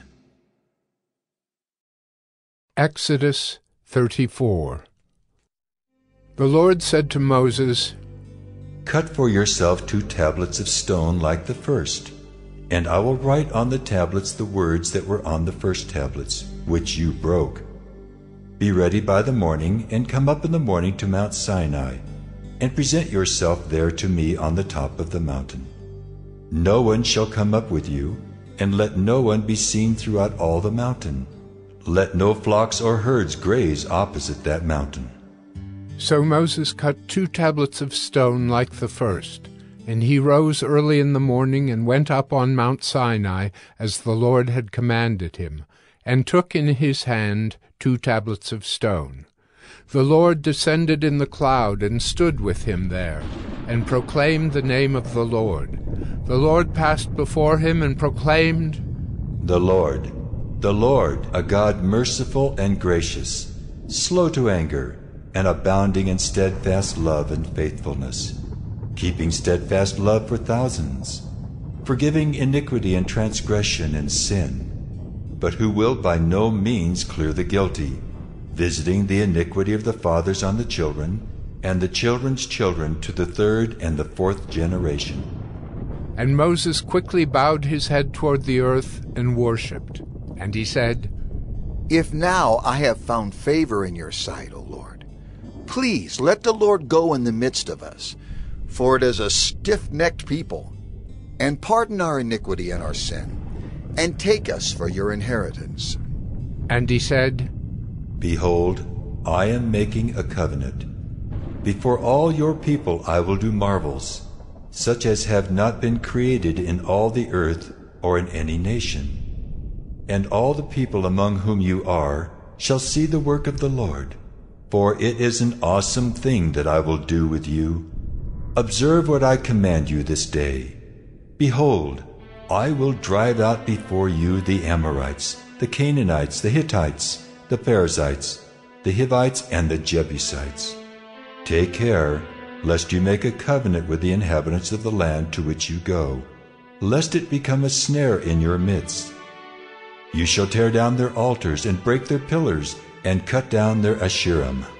For you shall worship no other God. For the Lord, whose name is jealous, is a jealous God. Lest you make a covenant with the inhabitants of the land, and when they whore after their gods and sacrifice to their gods, and you are invited, you eat of his sacrifice, and you take of their daughters for your sons, and their daughters whore after their gods, and make your sons whore after their gods. You shall not make for yourself any gods of cast metal. You shall keep the feast of unleavened bread. 7 days you shall eat unleavened bread as I commanded you at the time appointed in the month Abib. For in the month Abib you came out from Egypt. All that open the womb are mine. All your male livestock, the firstborn of cow and sheep, the firstborn of a donkey, you shall redeem with a lamb. Or, if you will not redeem it, you shall break its neck. All the firstborn of your sons you shall redeem, and none shall appear before me empty-handed. 6 days you shall work, but on the 7th day you shall rest. In plowing time and in harvest you shall rest. You shall observe the Feast of Weeks, the firstfruits of wheat harvest, and the Feast of Ingathering at the year's end. 3 times in the year shall all your males appear before the Lord God, the God of Israel. For I will cast out nations before you, and enlarge your borders. No one shall covet your land when you go up to appear before the Lord your God 3 times in the year. You shall not offer the blood of my sacrifice with anything leavened, or let the sacrifice of the feast of the Passover remain until the morning. The best of the firstfruits of your ground you shall bring to the house of the Lord your God. You shall not boil a young goat in its mother's milk. And the Lord said to Moses, Write these words, for in accordance with these words I have made a covenant with you and with Israel. So he was there with the Lord 40 days and 40 nights. He neither ate bread nor drank water. And he wrote on the tablets the words of the covenant, the 10 Commandments. When Moses came down from Mount Sinai with the 2 tablets of the testimony in his hand as he came down from the mountain, Moses did not know that the skin of his face shone because he had been talking with God. Aaron and all the people of Israel saw Moses, and behold, the skin of his face shone, and they were afraid to come near him. But Moses called to them, and Aaron and all the leaders of the congregation returned to him, and Moses talked with them. Afterward all the people of Israel came near, and he commanded them all that the Lord had spoken with him in Mount Sinai. And when Moses had finished speaking with them, he put a veil over his face. Whenever Moses went in before the Lord to speak with him, he would remove the veil until he came out. And when he came out and told the people of Israel what he was commanded, the people of Israel would see the face of Moses, that the skin of Moses' face was shining. And Moses would put the veil over his face again until he went in to speak with him. Exodus 35. Moses assembled all the congregation of the people of Israel, and said to them, These are the things that the Lord has commanded you to do. 6 days' work shall be done, but on the 7th day you shall have a Sabbath of solemn rest, holy to the Lord. Whoever does any work on it shall be put to death. You shall kindle no fire in all your dwelling places on the Sabbath day. Moses said to all the congregation of the people of Israel, This is the thing that the Lord has commanded. Take from among you a contribution to the Lord. Whoever is of a generous heart, let him bring the Lord's contribution, gold, silver, and bronze, blue and purple and scarlet yarns and fine twined linen, goat's hair, tanned ram skins and goat skins, acacia wood, oil for the light, spices for the anointing oil, and for the fragrant incense, and onyx stones, and stones for setting, for the ephod, and for the breastpiece. Let every skillful craftsman among you come and make all that the Lord has commanded: the tabernacle, its tent and its covering, its hooks and its frames, its bars, its pillars and its bases, the ark with its poles, the mercy seat and the veil of the screen, the table with its poles and all its utensils, and the bread of the presence, the lampstand also for the light, with its utensils and its lamps, and the oil for the light, and the altar of incense with its poles, and the anointing oil, and the fragrant incense, and the screen for the door, at the door of the tabernacle, the altar of burnt offering with its grating of bronze, its poles and all its utensils, the basin and its stand, the hangings of the court, its pillars and its bases, and the screen for the gate of the court, the pegs of the tabernacle and the pegs of the court and their cords, the finely worked garments for ministering in the holy place, the holy garments for Aaron the priest, and the garments of his sons for their service as priests.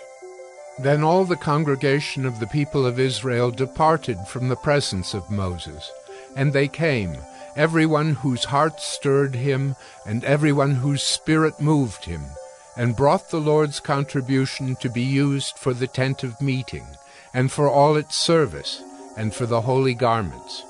So they came, both men and women.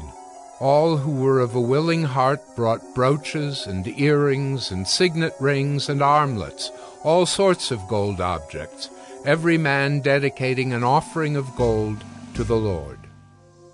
And everyone who possessed blue or purple or scarlet yarns, or fine linen, or goat's hair, or tanned ram skins, or goat skins, brought them.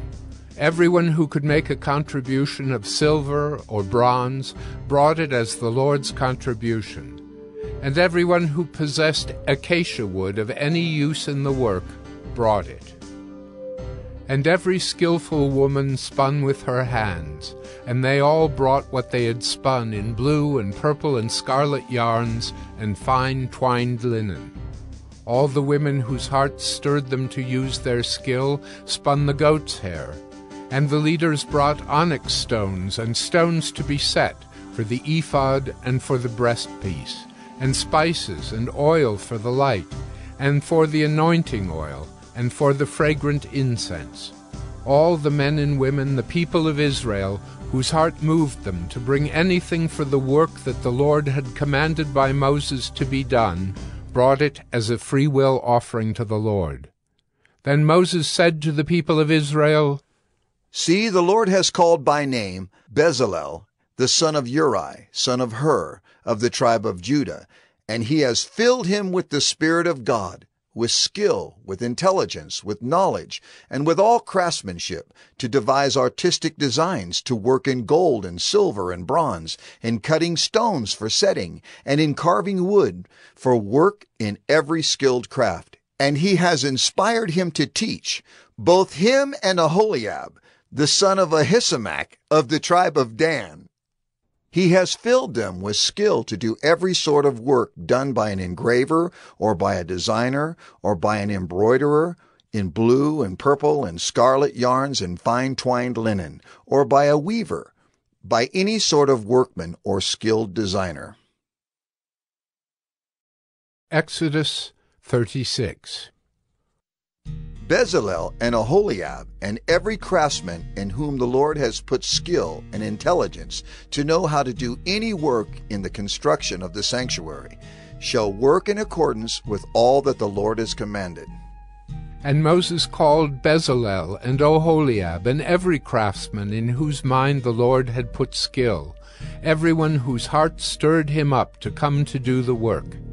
And they received from Moses all the contribution that the people of Israel had brought for doing the work on the sanctuary. They still kept bringing him free-will offerings every morning, so that all the craftsmen who were doing every sort of task on the sanctuary came, each from the task that he was doing, and said to Moses, The people bring much more than enough for doing the work that the Lord has commanded us to do." So Moses gave command, and word was proclaimed throughout the camp. "Let no man or woman do anything more for the contribution for the sanctuary." So the people were restrained from bringing, for the material they had was sufficient to do all the work, and more. And all the craftsmen among the workmen made the tabernacle with 10 curtains. They were made of fine twined linen, and blue and purple and scarlet yarns, with cherubim skillfully worked. The length of each curtain was 28 cubits, and the breadth of each curtain 4 cubits. All the curtains were the same size. He coupled 5 curtains to one another, and the other 5 curtains he coupled to one another. He made loops of blue on the edge of the outermost curtain of the first set. Likewise, he made them on the edge of the outermost curtain of the second set. He made 50 loops on the one curtain, and he made 50 loops on the edge of the curtain that was in the second set. The loops were opposite one another. And he made 50 clasps of gold, and coupled the curtains one to the other with clasps. So the tabernacle was a single whole.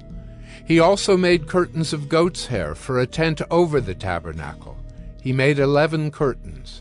The length of each curtain was 30 cubits, and the breadth of each curtain 4 cubits.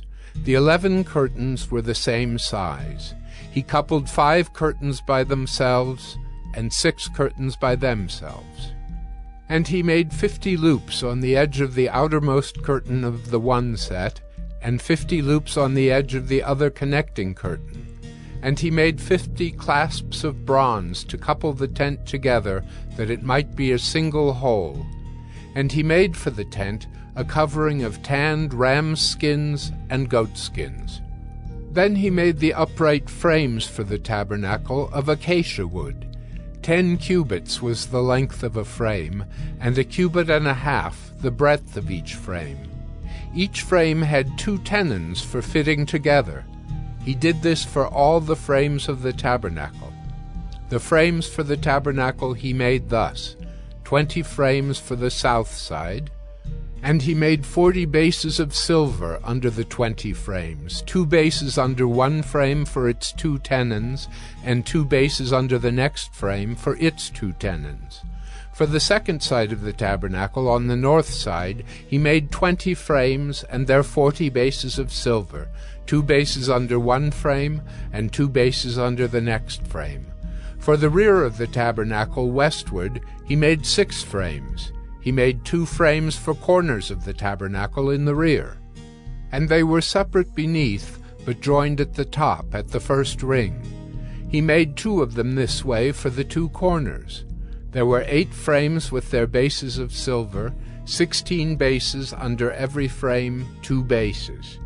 He made bars of acacia wood, 5 for the frames of the one side of the tabernacle, and 5 bars for the frames of the other side of the tabernacle, and 5 bars for the frames of the tabernacle at the rear westward. And he made the middle bar to run from end to end, halfway up the frames. And he overlaid the frames with gold, and made their rings of gold for holders for the bars, and overlaid the bars with gold. He made the veil of blue and purple and scarlet yarns, and fine twined linen. With cherubim skillfully worked into it he made it. And for it he made 4 pillars of acacia, and overlaid them with gold. Their hooks were of gold, and he cast for them 4 bases of silver. He also made a screen for the entrance of the tent, of blue and purple and scarlet yarns, and fine twined linen, embroidered with needlework, and its 5 pillars with their hooks. He overlaid their capitals, and their fillets were of gold, but their 5 bases were of bronze. Exodus 37. Bezalel made the ark of acacia wood. 2.5 cubits was its length, 1.5 cubits its breadth, and 1.5 cubits its height. And he overlaid it with pure gold, inside and outside, and made a molding of gold around it. And he cast for it 4 rings of gold for its 4 feet, 2 rings on its one side, and 2 rings on its other side. And he made poles of acacia wood, and overlaid them with gold, and put the poles into the rings on the sides of the ark to carry the ark. And he made a mercy seat of pure gold. 2 cubits and a half was its length, and 1.5 cubits its breadth. And he made 2 cherubim of gold. He made them of hammered work on the 2 ends of the mercy seat, 1 cherub on the one end, and 1 cherub on the other end. Of one piece with the mercy seat he made the cherubim on its 2 ends. The cherubim spread out their wings above, overshadowing the mercy seat with their wings, with their faces one to another. Toward the mercy seat were the faces of the cherubim. He also made the table of acacia wood. 2 cubits was its length, 1 cubit its breadth, and 1.5 cubits its height. And he overlaid it with pure gold, and made a molding of gold around it. And he made a rim around it, 1 handbreadth wide, and made a molding of gold around the rim.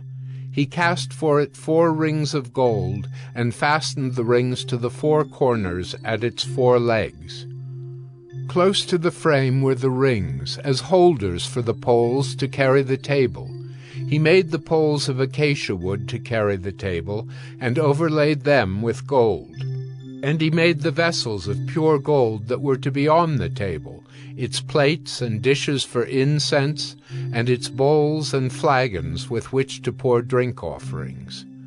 He also made the lampstand of pure gold. He made the lampstand of hammered work, its base, its stem, its cups, its calyxes, and its flowers were of one piece with it. And there were 6 branches going out of its sides, 3 branches of the lampstand out of one side of it, and 3 branches of the lampstand out of the other side of it. 3 cups made like almond blossoms, each with calyx and flower on one branch, and 3 cups made like almond blossoms, each with calyx and flower on the other branch, so for the 6 branches going out of the lampstand.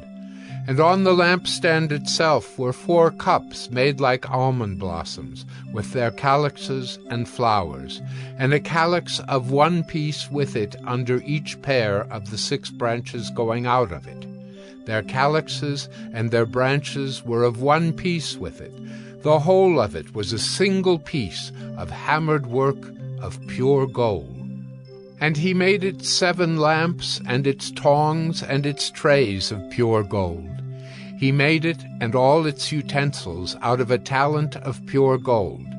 He made the altar of incense of acacia wood. Its length was 1 cubit, and its breadth was 1 cubit. It was square, and 2 cubits was its height. Its horns were of one piece with it. He overlaid it with pure gold, its top and around its sides, and its horns. And he made a molding of gold around it, and made 2 rings of gold on it under its molding, on 2 opposite sides of it, as holders for the poles with which to carry it. And he made the poles of acacia wood, and overlaid them with gold.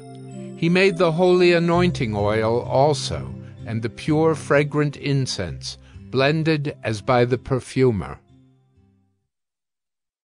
Exodus 38.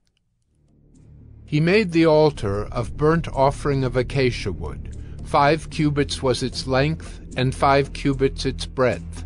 It was square, and 3 cubits was its height. He made horns for it on its 4 corners. Its horns were of one piece with it, and he overlaid it with bronze. And he made all the utensils of the altar, the pots, the shovels, the basins, the forks, and the firepans. He made all its utensils of bronze. And he made for the altar a grating, a network of bronze under its ledge, extending halfway down. He cast 4 rings on the 4 corners of the bronze grating as holders for the poles. He made the poles of acacia wood, and overlaid them with bronze. And he put the poles through the rings on the sides of the altar to carry it with them. He made it hollow with boards. He made the basin of bronze and its stand of bronze from the mirrors of the ministering women who ministered in the entrance of the tent of meeting. And he made the court. For the south side the hangings of the court were of fine twined linen, 100 cubits. Their 20 pillars and their 20 bases were of bronze, but the hooks of the pillars and their fillets were of silver. And for the north side there were hangings of 100 cubits. Their 20 pillars, their 20 bases were of bronze, but the hooks of the pillars and their fillets were of silver. And for the west side were hangings of 50 cubits, their 10 pillars and their 10 bases. The hooks of the pillars and their fillets were of silver. And for the front, to the east, 50 cubits.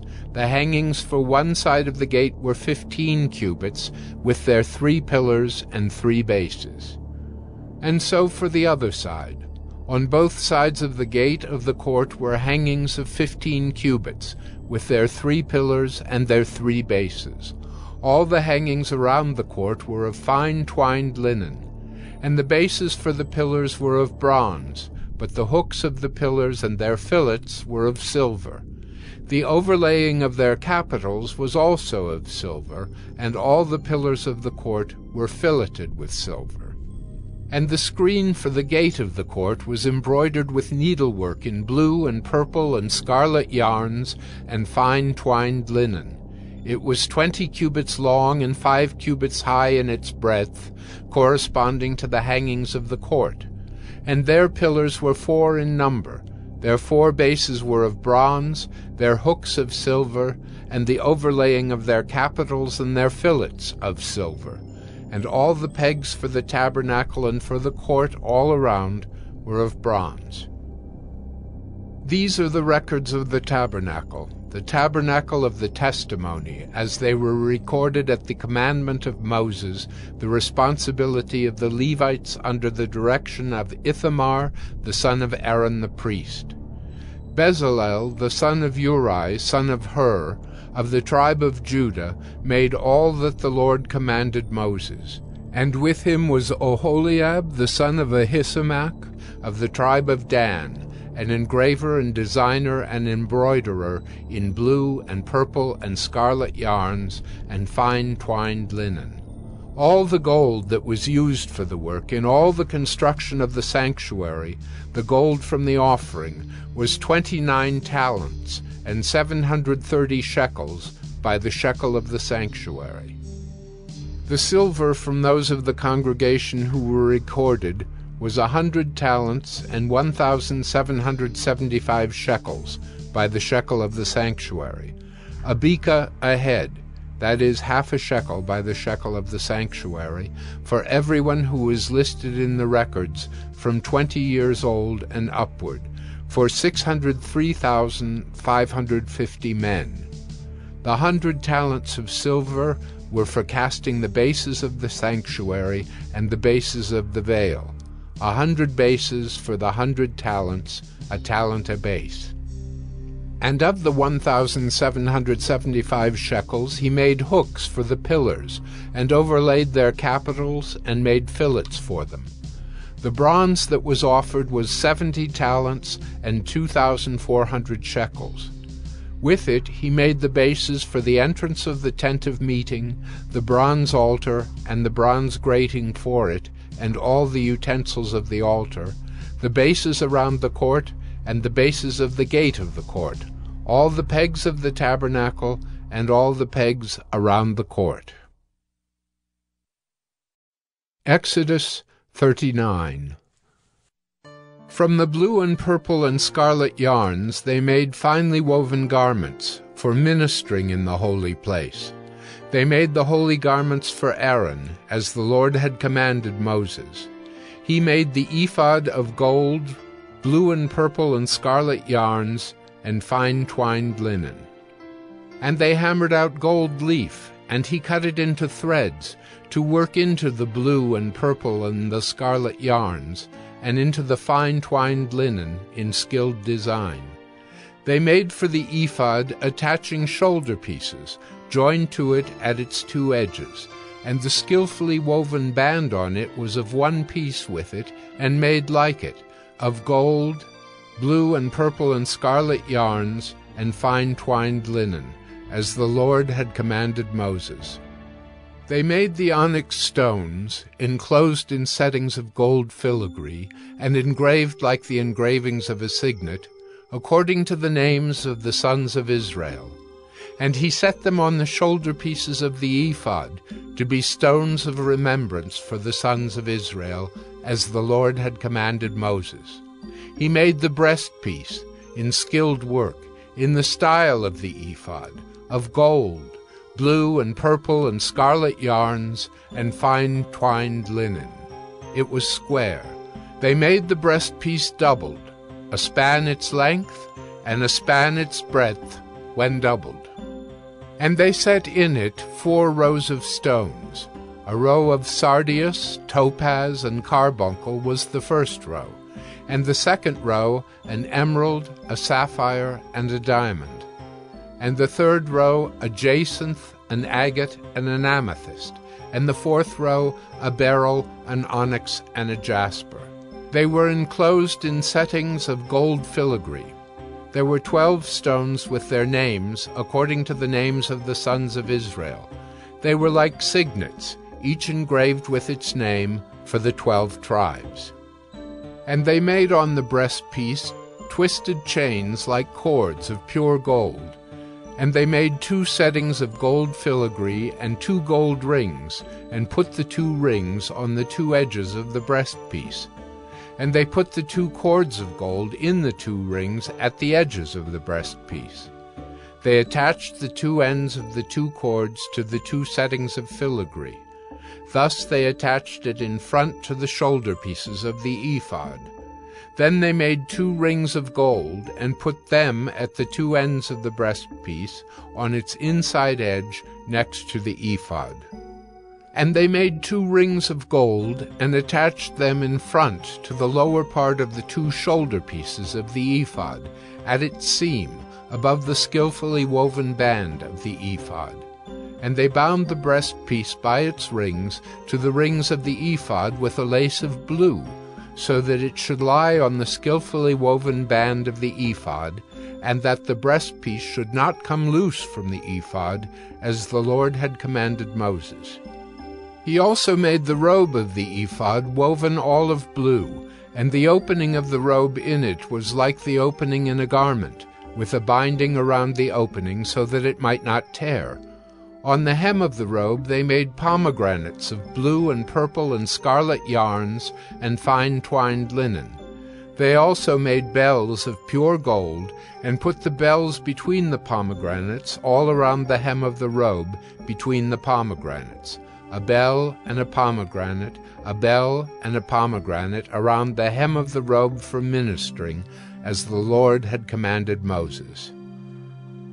They also made the coats, woven of fine linen, for Aaron and his sons, and the turban of fine linen, and the caps of fine linen, and the linen undergarments of fine twined linen, and the sash of fine twined linen, and of blue and purple and scarlet yarns, embroidered with needlework, as the Lord had commanded Moses. They made the plate of the holy crown of pure gold, and wrote on it an inscription like the engraving of a signet, Holy to the Lord. And they tied to it a cord of blue to fasten it on the turban above, as the Lord had commanded Moses. Thus all the work of the tabernacle of the tent of meeting was finished, and the people of Israel did according to all that the Lord had commanded Moses. So they did. Then they brought the tabernacle to Moses, the tent and all its utensils, its hooks, its frames, its bars, its pillars, and its bases, the covering of tanned ram skins and goat skins, and the veil of the screen, the ark of the testimony with its poles and the mercy seat, the table with all its utensils, and the bread of the presence, the lampstand of pure gold, and its lamps with the lamp set, and all its utensils, and the oil for the light, the golden altar, the anointing oil, and the fragrant incense, and the screen for the entrance of the tent, the bronze altar and its grating of bronze, its poles and all its utensils, the basin and its stand, the hangings of the court, its pillars and its bases, and the screen for the gate of the court, its cords and its pegs, and all the utensils for the service of the tabernacle, for the tent of meeting.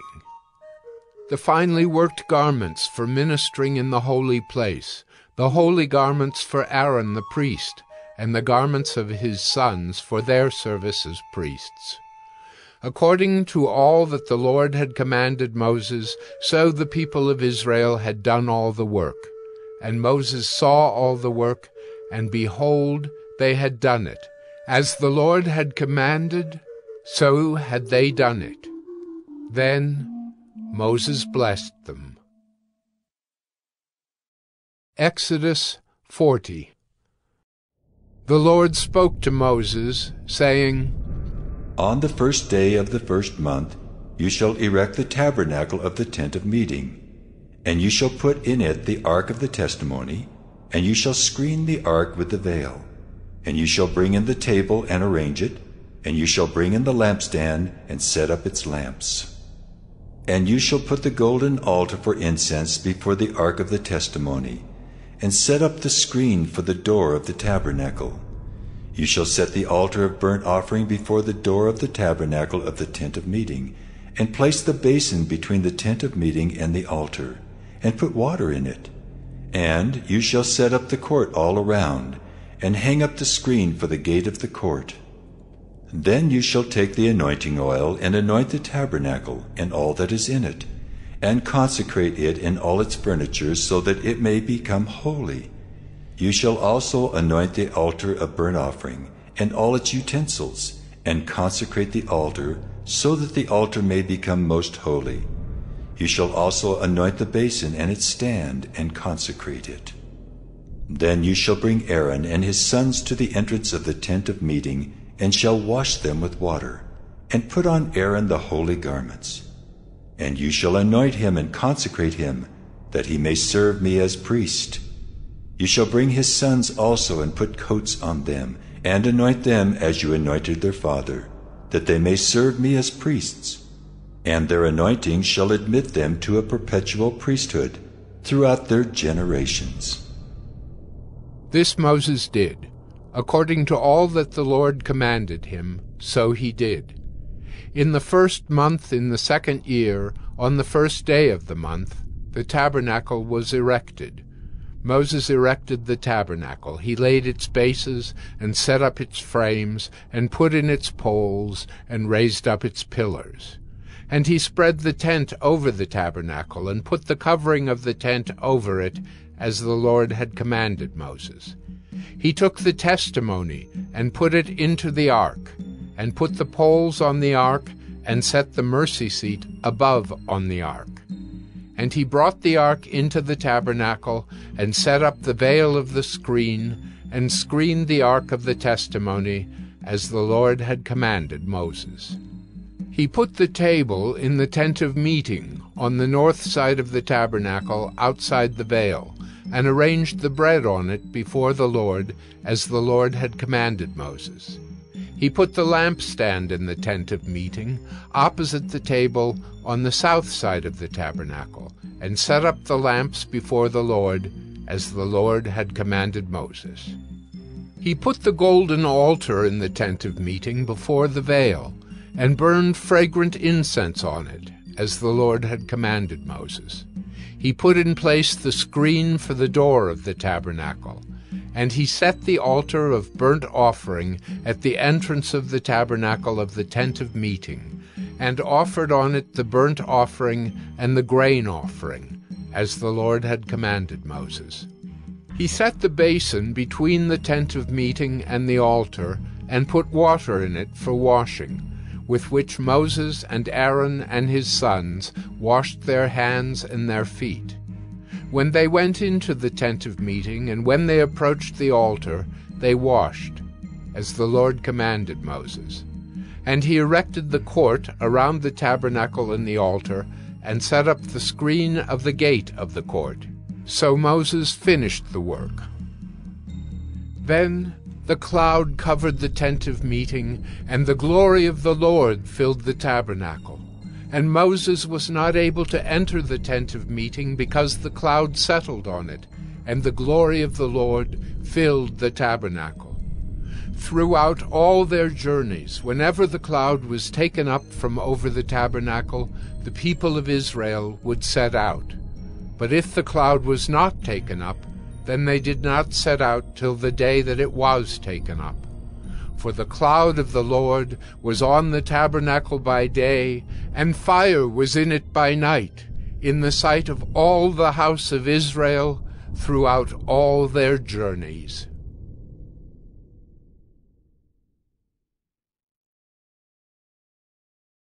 Please subscribe and share this with your friends.